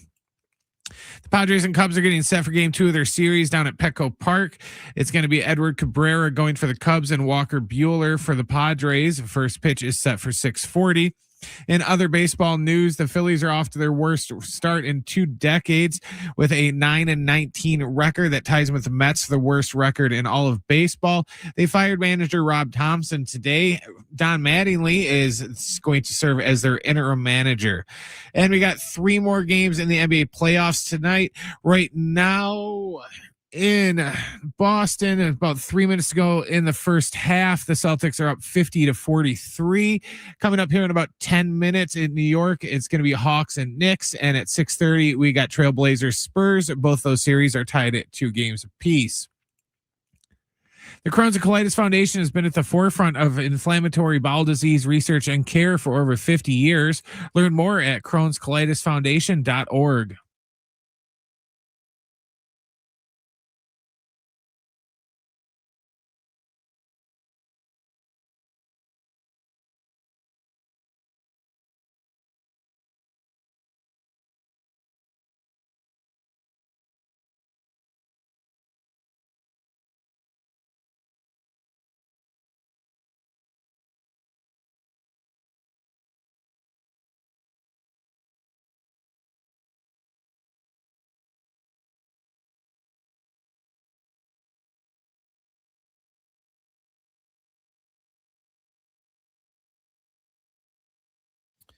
All right, San Diego and Southern California, what's going on? This is the final hour. Hopefully not ever. This is the it. Final hour today. What a pleasure, man.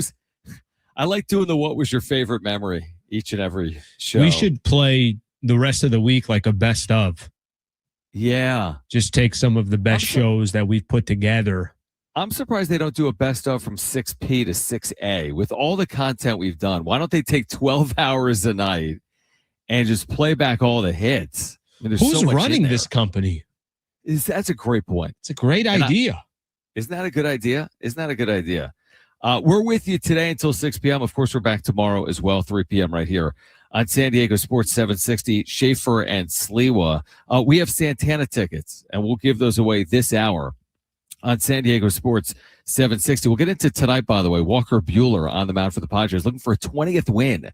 They're 19-9 heading into tonight, game 2 of the series, which is crazy because I think Kevin yesterday said, hey, listen, the Padres are tied for the second best start in the history of the franchise. Yeah. This was heading into yesterday. So they're no worse than tied for the second best start in the history of the franchise. It's not good enough for first place. They're a half game behind LA. What happened? By the way, I know. It's like, I can't even look. How did that happen? I don't like looking. I don't check anymore.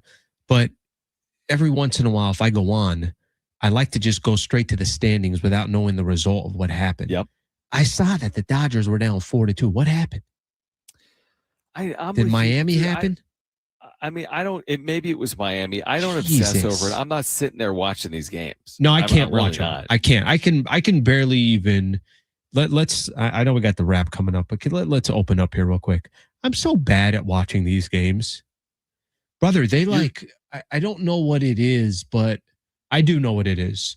The Padres bring this anxiety to my life that I can't. I mean, why am I anxious in a game on April 27th against the Cubbies? You know, they go down 5-4, the world's going to end. Castellanos hits the single, they go up 6-5. It's like, let's celebrate. I mean, it's just pathetic, the emotions in a freaking baseball game. I will say this. It is annoying when you're trailing 4-2 in the 9th inning and there's 2 outs. And Kyle Tucker, the former Cub, who really hasn't performed to expectations to start the year, comes through with a 2-out, 2-run single. Game over. Dodgers win. Like, it's frustrating, right? I mean, well, I'm not even watching. I'm just looking at the standings, and I've expected the last 2. Padres have lost 1 game to Arizona, and they can't get back into first place. There's time. The good news is there's time. There's time. But the Padres maybe can move back into first place with a win tonight against the Chicago Cubs. So we got those tickets to give away. We'll get into it over the next hour. Right now, let's get to this. It's time for the wrap. Presented by Sombrero Mexican Food. Check out their website at sombreromex.com. Are you in favor of the NCAA tournament expanding to 76 teams? All right. I saw, Schaefer, you put up on X, you put up a poll, and I might be the only one that voted in favor. It looks like. Honestly, this is crazy. Are you I surprised? never vote like this. Like everyone. I mean, it's only 100 votes. 8% of people are in favor of expanding the tournament on my Twitter poll, and these are Aztec fans. Well, here's what I was going to say. I thought we would just play this out from an Aztec lens. From an Aztec lens, 76 is going to help SDSU get into the tournament. Is that not all we care about, or? That's all I care about. I don't care enough about the tournament. SDSU did not make the tournament this year, and I just didn't care. I had zero interest in watching the tournament. Okay, yeah, I watched some games, but without San Diego State in it, I don't care. So whatever helps the Aztecs get in, I'm in favor of. Here's the thing. At 76, I agree with that. My only concern is if San Diego State has a very solid year, and now all of a sudden, because of the expansion, they're still in that opening round because you have to have more teams in the opening round. Yeah. And they're playing one of these additional teams, but I do think it could be beneficial as well. Here's my expectation for the new Pac-12 now at 76 teams if this does become officially official. Gonzaga, San Diego State, Utah State, Colorado State need to be in the field. I think you got to get 4 of your 9 teams in the NCAA tournament. I always thought the new Mountain West was heading towards a one bid league, but if you're expanding it, maybe they're getting a second potentially. But I think the Pac-12 with the Gonzagas and San Diego States, Utah State made the second round this past year. Yeah, it's been in the tournament I think the last 4 years. Colorado State's been in the tournament I think 3 of the last 5 years or 4 of the last 6. Who knows about Boise? They've invested in basketball. They've been in something like 3 of the last 4 years or 4 of the last 5 years, or 4 of the last 6 years. I'm expecting 4 out of the 76 to be out of the Pac-12. And I think if it's less than that, that'll be somewhat surprising or disappointing for me by expanding the field. What also would be surprising and disappointing is when they don't make it. Simple as that. Like they've also, because it's Dutch, because it's San Diego State, they're in a good position to expect every single year kind of a big time failure if they're not making the tournament, which is the kind of pressure that you want if you're San Diego State. Next question. Is Fernando Tatis Jr. the most disappointing right fielder in baseball? This off an ESPN.com article that called Fernando Tatis Jr. the most disappointing right fielder in baseball. Yeah, I can't really argue that. I mean, he hasn't hit a home run. I mean, I get everybody just keeps talking about how hard he's hitting the ball. That's cool. Why don't you hit the ball in the air and get some home runs in the process of it? He hasn't been able to do that. I think if you start looking at, I know Cal Raleigh is really struggling. I'm sure there's some other just, again, players in general that are struggling. I don't think he's in the conversation of right fielders. I think he's in the conversation of big-time players that are not producing where they should be producing, not just right field. Yeah, no, I agree with that. I mean, I think you look at the numbers on a whole. For example, he's hitting 257. That doesn't scream, oh, my gosh, the wheels have fallen off. Yeah, you're right. The issue is there's no power, 295 slug, literally no home runs. So that's the concern. We know he fields his position well. Maybe he gets more time at second base. In a very small sample size, he is 8 for 16 as a second baseman. He starts at second once again tonight. I don't know if I'm willing to say he's the most disappointing right fielder in baseball. I do go down your path. He's just been disappointing in general, and hopefully we see more from him. They'll need to see more from him, presumably, moving forward. Next question. Do you guys like the new NBA lottery proposal? I'm open to see how it works. I know they got to make a change. I think a lot of times it's like we know what the problem is, but nobody's coming up with a solution. Well, let's try it. Listen, the NBA gets a lot of criticism towards many things around what they do or what they don't do. We know tanking's an issue. We know there's a lot of teams in the NBA by the time you're about halfway through the season that make an executive decision that losing is in the best interest and winning doesn't really help us. I think this tanking, the new proposal that's out there, I like the idea of it. 16 teams basically are in the mix. The bottom 3 teams, actually, their odds decrease in regards to getting a top pick. And let's see how it works. And in a couple of years, we're still complaining about it hasn't been fixed. Then find another solution. There's a couple of caveats here. I tend to like it. I know Brent has 2 cents on it, and I would tend to agree with this. Like, one of the caveats is no team would be able to win the top pick in consecutive years. But if it's a true lottery, does that necessarily need to be in there? And then secondly, no team could have 3 consecutive years of a top 5 pick. But like, if you're eliminating tanking with the proposal, do you need to go so far as to say that you can't have 3 consecutive years or a top 5 pick, or your lottery ball can't come up, for example, in consecutive years with the top pick? Yeah, I think again, let's go back to it. What they're trying to do, the problem with the NBA is for years, you were incentivized to lose. Right. And I think the bottom line, like the foundation of this proposal is we don't want you to benefit from losing. There's a lot of, it will hurt your squad not to compete. It will hurt not to be maybe aggressive at the trade deadline. It will hurt to have consecutive years where your franchises run poorly. So I think from that perspective, I don't know. Brent, what was your take on it? I don't like the draft pick thing.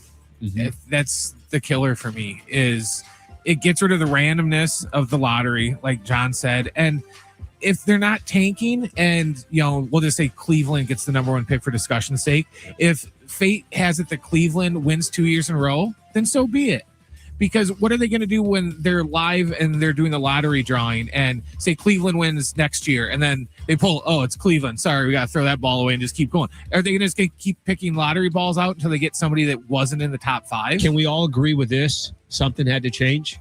And again, again, in a year or two, you could be completely right, and they have to make another change. But just do something simply because the current structure is not working. I like 80% of it. I just think they dropped the ball on the anything with the draft picks. If we like 80% of anything in sports, it's probably pretty solid. A good proposal. We'll take it. Final question: do you guys trust Walker Buehler in the Padres rotation? I'm going to go back to how the season started, and I was going to lean towards. I'd be surprised if Walker Buehler had a consistent good season with the Padres. I'm not expecting that. Anytime he has a good start, I take it, I run with it, and I'm happy that he was able to get through 5 innings, 6 innings, whatever it was. Anytime he struggles, I'm also not surprised. So am I comfortable? I am not, but I have already set those expectations before the season started, so none of it is a surprise to me. Yeah, I'm with you. I'm not. He's averaging 4 innings per start. He's got a 5.75 ERA in 5 starts. He's had 2 outings in which he hasn't made it out of the 3rd inning.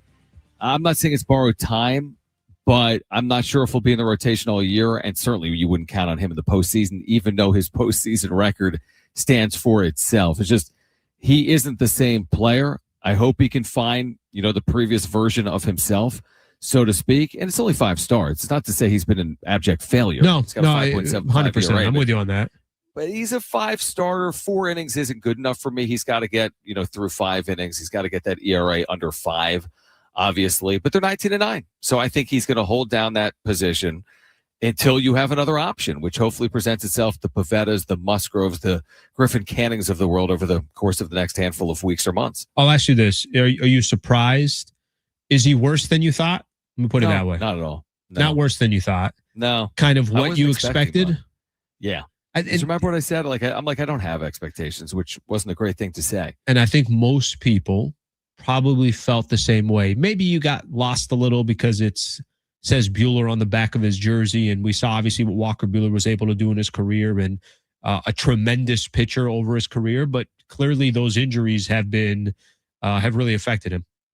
More on Manny Machado missing tonight's game. He is out of the lineup for the Padres. What is the impact? And Walker Buehler starting against the Cubs in Game 2. Plus, we're giving away Santana tickets coming up between now and 6 p.m. With you for the next 45 minutes here on Schaefer and Sliwa, San Diego Sports 760, and live on the iHeartRadio app.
All right, SDFC is back at Snapdragon this Saturday, where they take on LAFC. Our coverage with Adrian and Darren begins at 6 p.m. on your home for SDFC, San Diego Sports 760. We talked to Darren a little bit earlier, and John, kind of interesting, right? Is this the game that can maybe get them back on track? Maybe wake them up a little bit. I do like that. Yeah. I mean, you had mentioned it yesterday. I like that idea of like, okay, kind of a rivalry series. You're playing the team from LA. They're good, but maybe this gets you going. I'm all in favor of that. I mean, whatever it takes to get them get them going. And it's a good storyline when the game hasn't started. And it's a great storyline if that's how it plays out. If that's how it plays out, I'm giving you credit. And if just it like doesn't, I gave you blame for Mason Miller. I know. And if it doesn't play out like that, then it's like right back to square one. But again, I know we've had every time we've talked to Darren about SDFC, I have felt a little bit better, but we got to actually see results. And I will say at some point, like it's 7 consecutive matches they haven't, gotten a win in. And it's like, when the Mets lose 12 straight, like at some point you're losing hope. When the Phillies lose 10 straight, at some point as a fan, I don't know what the point is, but at some point soon you're going to have to pick up a win. Okay, so you're curious about my next 24 hours, I want to say. Yeah, we talked about this in the crossover. You're out in on the East Coast. I am in the Philadelphia suburbs right now. Yep. I'm flying from Philadelphia to San Diego tomorrow. Now, I'm not doing it. There's a pilot, but I'll be on you're the not. plane. Got Wouldn't you. that be adventurous? Got you. I've done a little bit of flying recently, just on some of these 2-seaters. I figured let me take a commercial jet, 1,000%, 3,000 miles. Let's see how that goes. But no, I'm going to fly out tomorrow at 8 in the morning, which gets me into San Diego because of time travel or time zones. Not actually time travel, but because of time zones, I get into San Diego at like 11 a.m. Okay. All right. That's reasonable. Very reasonable. Again, is there a chance, things happen?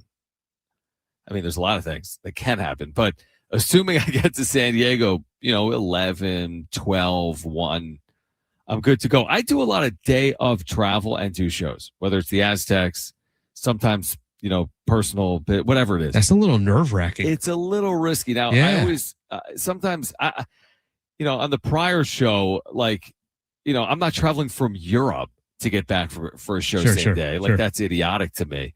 But to do East to West Coast travel, I wouldn't do West to East because that's impossible because you're losing the 3 hours.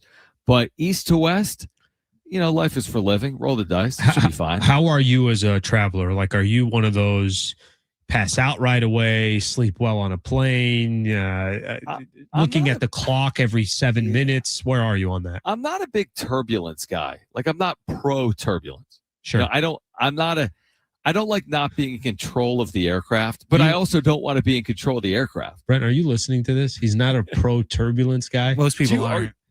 Like, do you know that feeling when you could fall? I was, I couldn't fall asleep, and then once I felt turbulence, I was right out. Good. I was perfect. But I feel here's what I normally do when I'm feeling turbulence. I immediately look to the flight attendants. If they seem like everything's cool, I'll play it off like, oh, I'm good. Good game plan. But if they're like on the phone, like they're talking to the cockpit, I want to be privy to the conversation. Like, what are we talking about here?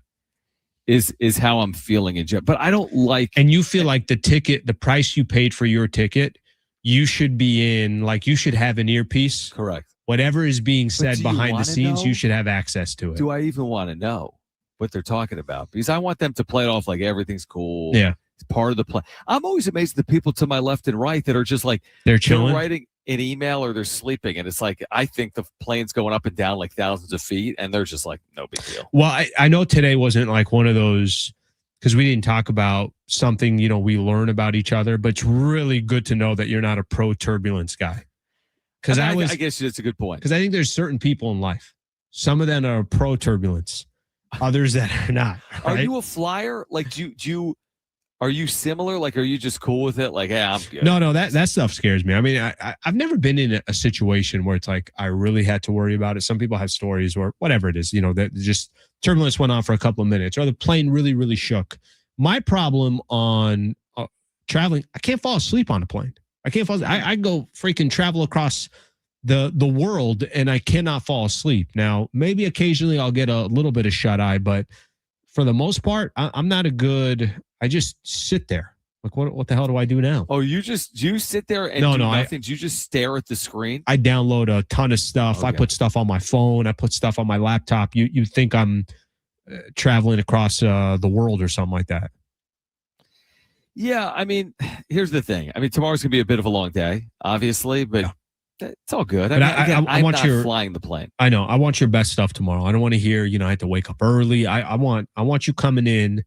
I want you humming those 102 fastballs that you typically hum through. And then if you got to throw an occasional slider, get that slider in there. Oh, I'm going to be like on the WhatsApp, like phone. Like I'm going to be making calls on the plane. I don't even know if that's legal, but I'm setting up interviews. I'm talking to people. I'm going behind this, behind the curtains for our listeners tomorrow. I like that. At 3 p.m. All right. We're giving away Santana tickets. We will do that coming up. I need to hear about your travels throughout San Diego County, by the way, coming up. In addition, Walker Buehler tonight for the Padres. Manny Machado out of the lineup here until 6 p.m. on Schaefer and Sliwa, San Diego Sports 760, live on the iHeartRadio app.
This report is sponsored by Unbound.org. The Padres and Cubs are getting set for game 2 of their series at Petco Park. It's going to be Edward Cabrera going for the Cubbies and Walker Buehler on the hill for the Friars. First pitch is set for 6:40. The Phillies fired their manager, Rob Thomson, today after a 9-19 start. It was their worst start in over 2 decades. They are tied with the Mets for the worst record in all of baseball. Don Mattingly is going to serve as their interim manager for the time being. And we got 3 more games in the NBA playoffs right now. With about 10 minutes to go in the third quarter, Boston is up 63-52. And let's see, with about 4 minutes to go in New York, it's the Knicks up 21-16 over Atlanta. And at 6:30, we got Portland taking on San Antonio. That series is tied at 2 games apiece. Right now, there are young people across the world facing a tough choice: continue their dream of education or drop out to help their family put food on the table. You can help change their future in a single moment. See how far your support can go at unbound.org.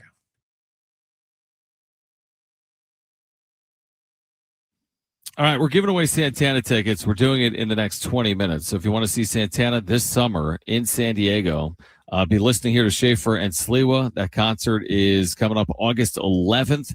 North Island Credit Union Amphitheater, part of Live Nation's Summer of Live, all in $30 tickets to this show and more now through May 5th at livenation.com. I don't know if, listen, it's hard. I will say this, man, being in the East and trying to keep track of like a late night sporting event in the West is impossible to do. I have no idea how people do that. But I didn't realize until reading Kevin Acey's newsletter, and I kind of buried this, is that Fernando Tatis Jr. is dealing with the flu.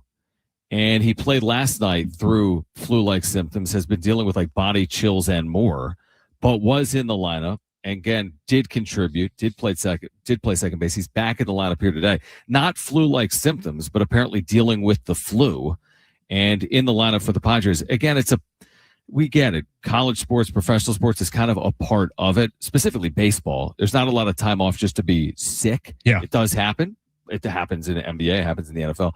But by and large, because you're playing every single day, they'll find ways to get on the field. Sometimes it's so black and white for me, Alan. I don't even think it's fair. And I'll say this right now. I'll just be like, Tatis hasn't homered, and I consider no other factor. A couple of hits yesterday or his 257 overall average. It's like I make it so black and white.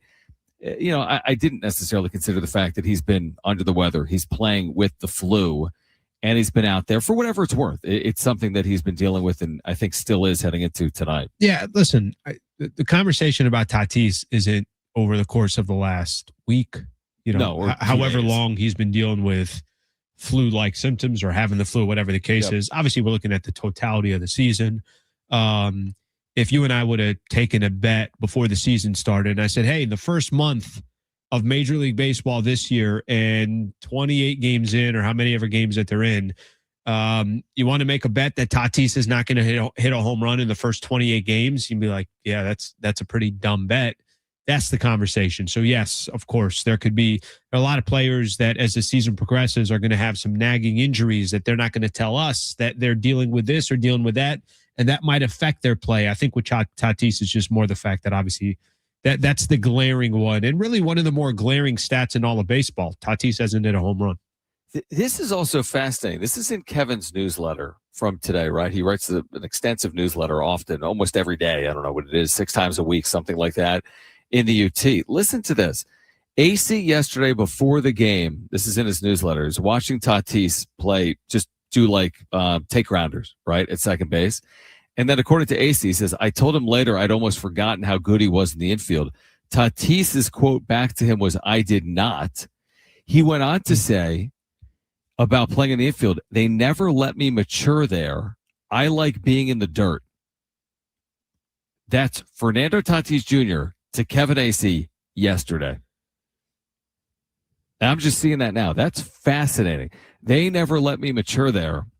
I don't know if it's tongue-in-cheek, if he's saying, and we'll talk to Kevin tomorrow on Schaefer and Sliwa. I don't know if he's saying it with a grin on his face or not. I like being in the dirt. And again, all this speculation over the years. Is he a shortstop? Would he prefer? Is he mad about being in right field? It's almost like he confirms it, not just with his actions, but with his words. Well, let's kind of simplify it a little bit. and I don't know the answer to this, so we can play this out together.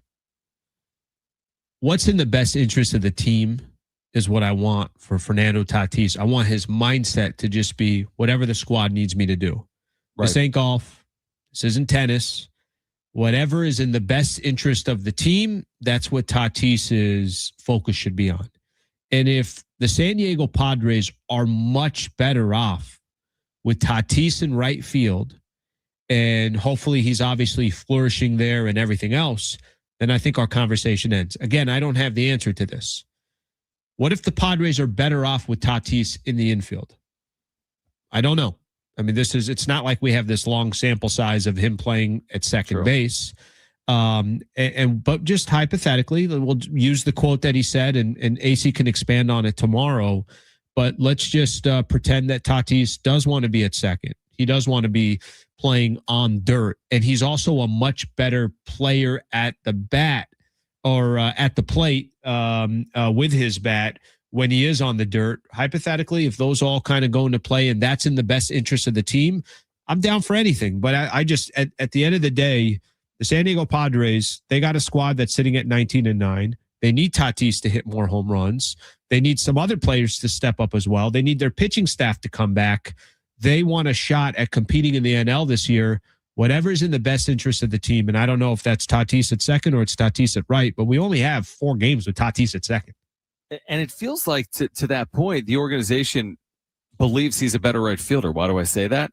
Maybe not better, but maybe more matured or more experienced because he's only played 4 games at second. To your point, the reason I say that, in the 8th inning yesterday, Tatis goes back to right and Cronenworth comes in at second. Yeah. So their defensive replacement was replacing Fernando Tatis Jr. on the infield with himself in the outfield. So again, actions speak louder than words. Like, you believe Fernando Tatis Jr. helps you more in right defensively than he helps you at second base defensively based on the actions just last night from their manager, right? Absolutely. Absolutely. And again, look, let's this year, and I want that to continue. And it does feel like I do think I'll just use last night's game as a great example. I can mention Ty France. I can mention Castellanos. I can mention Gavin Sheets. Like, there's all these unsung heroes, and it feels like they're showing up on a night in, night out basis for the Padres. We've seen Camposano do it. We've obviously seen Laureano do it. We've seen Manny have some games. This is what you want to see. Like, you want to see a team where it feels like we just saw. Go look at the Philadelphia Phillies right now, who fired their manager. Mets went through a streak where they lost 11, 12 games in a row. But back to Philadelphia for a second. I think they're 9-19. Brent, I think that's what you mentioned in one of your updates. The Phillies, it's almost like I'm watching. The San Diego Padres are always kind of looked at, it feels like, these last couple of years. And I fall into this trap too. I didn't, last year, if you told me they didn't make the playoffs, I don't think it would have been a shock. I was curious to see how they would be. Walking into this season, they're not a guarantee to make the postseason. They're 19-9. There's a lot of good stuff around the Padres right now, but foundationally, that's because they're winning. So I'm good with the Tatis story. That's fine. Tatis can want to play second, and maybe this is something that they consider doing. I just care about one thing. What's in the best interest of the team? If the manager thinks that Craig Stammen and everybody else thinks he's better in right, then he should play in right. You bring up a great point, by the way, about like the others, or as Darren said earlier, Darren Smith was with us. If you missed it, you can find it at sportssd.com or on the iHeartRadio app. Search for Schaefer and Sliwa. He's like, what's the thing that sticks out? Their depth. And it's hard to disagree with that. Miguel Andujar, to your point, the Ty France, we didn't know if he would make the team. I mean, it was very tenuous. He likely needed an injury to a player like Sungmoon Song in the offseason to have an opportunity to even be here. And obviously, he's made the most of that opportunity. Gavin Sheets, off the scrap heap a year ago, is a key contributor for the Padres over the last 2 seasons. So I do think it's like that D word. It's that depth piece with the Padres that is not just keeping them afloat, but maybe separating them from other teams across the sport right now. And yes, it's easy to get enamored with names. Machado this, Merrill that, Tatis this. Fact of the matter is that's 3 of 26. And the rest of the roster has kind of held up their part of the bargain, so to speak, by and large, so far this year. Yeah, well, we'll get a chance. I think these last couple of games we've got a chance to see. The one thing I do like watching with the Padres this season, I don't think they're a one-trick pony. Like they don't have to win one way. Yeah, that's true. And I think these last few games is a great indication. You might have an unbelievable start from, was it Vasquez in Denver? Yeah, in Denver, where he gave up one run, or I'm sorry, didn't give up a run. They won 1-0, but then they could also win a game down 8-5 and going into the ninth, and they end up scoring 5 in the ninth inning. There's plenty of styles that the Padres have right now, which obviously just increases their chances of having more longevity with their success. We're giving away Santana tickets on the other side. Plus, we're learning more about Alan Sliwa, San Diego native, getting back into San Diego County. I want to hear more about beautiful day. Jeez, how nice the day your was. Adventures. I'm hearing a lot about him off air. I need to hear about him on air. Got you. And we're going to do that next. We'll give away Santana tickets as well here until 6 p.m. Getting you ready for the Padres game 2 of their series against the Cubs. This is Schaefer and Sliwa, San Diego Sports 760. We are live on the iHeartRadio app.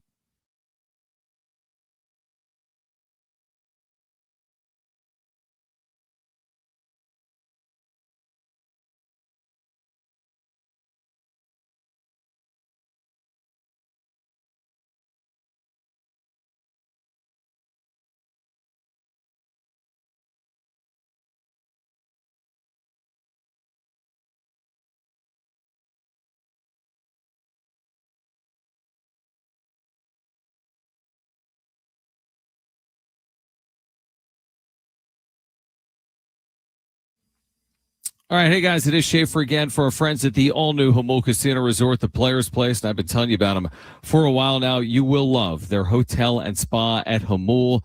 Experience elevated luxury with their refined hotel stay with rooftop relaxation, just terrific spa treatments, all the excitement of Hamul Casino Resort seamlessly brought together in one unforgettable destination. And now you can take your stay to the next level with exclusive hotel packages crafted for the ultimate escape. And while you're there, check out all their dining options, including Humul 23. You'll love it with their lobster buffet every day. Enjoy all-you-can-eat lobster every day, plus dozens of other delicious stations. Start your morning with their new signature breakfast buffet. That's Monday through Friday, 8 to 10:30 a.m., featuring made-to-order omelets, fresh fruit, and sweet and savory favorites. And also, make sure to check out Tony Gwynn's with their endless dining. Enjoy San Diego's favorite endless dining experience Wednesday through Sunday at Tony Gwynn's Sports Pub at the all-new Hamul Casino Resort, the Players Place.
All right, final time here today. Schaefer and Sliwa, San Diego Sports 760.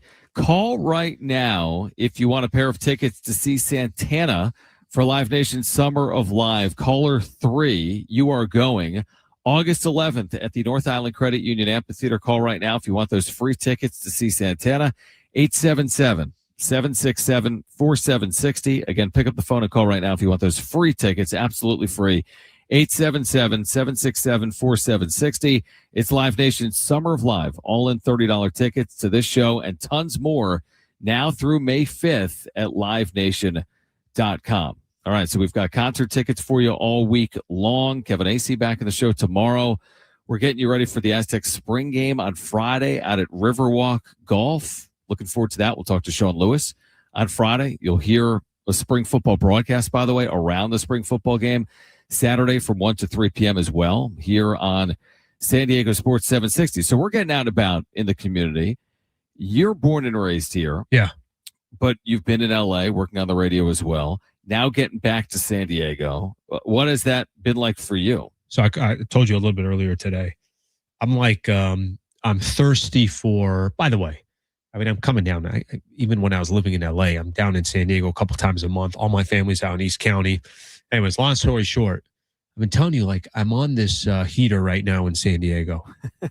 When I'm done with my podcast in the morning, right? So I do my Laker show in the morning, Laker NBA show. And then I'll try to do something. So if I go to the gym or maybe I'll just go for a walk, like I want to be somewhere. I want to be active. So I got this kind of chunk of a few hours here. I'm like, all right, well, should I just do the regular routine? Today I was like, no, that's it. We're going to freaking Point Loma. I went out to Cabrillo National Monument. You know, obviously those who've been there. By the way, if you're a San Diegan, you don't have to be a San Diegan. But if you've never been out there, do me a favor, get out there. You know how many people that I probably know that I grew up with that's never been to Cabrillo National Monument and they grew up in San Diego? Like, this is a very San Diego thing, at least, or maybe this is more of a, if you're Middle Eastern and you grew up in San Diego, we don't take advantage of the city enough. And I was like, all right, I'm going to go out there. I go there. They got the tide pools, famous tide pools. Everybody kind of knows them. The tide pools. Only reason I went down there is to go take a hike. So you can hike. I've never done this before. I hiked up to the lighthouse, the old Point Loma lighthouse. I think that's what it's called. I hiked up there. Not like it's a crazy hike or anything like that, but it's probably 20, 25 minutes up, another 15, 20 minutes down. You can, walk around from there. But I don't know if there's a better view in San Diego. I don't know if there is. You got obviously the ocean in front of you. Unbelievable drive-in. You got the military cemetery that's there. Yeah, spectacular. Just unbelievable. Yeah. Obviously, the respect to all our military men and women. And then on the other side, you got downtown San Diego. You could see Coronado. You got the bridge. You got obviously the naval base. Tell me a better view of San Diego. Like, it's such a beautiful representation of the city.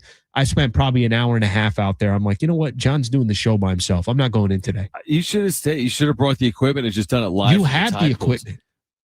True. I will say this. I went there. I've been in San Diego 9 years, and I went there for a very first time, probably 4 weekends ago with my son and wife, and went down to the tide pools, and it was spectacular. It was just spectacular. And you're right. Like, you just get a feel for everything that San Diego is. The respect you have for our military, powerful, and what the military history is in the great city of San Diego, and those that have obviously made the ultimate sacrifice. And then just the beauty and serenity of everything that San Diego has to offer in one fell swoop. And to your point, it's amazing how many people probably don't take advantage of it, myself included. And it's just like, honestly, you could go somewhere special every day in San Diego each and every day. Every day.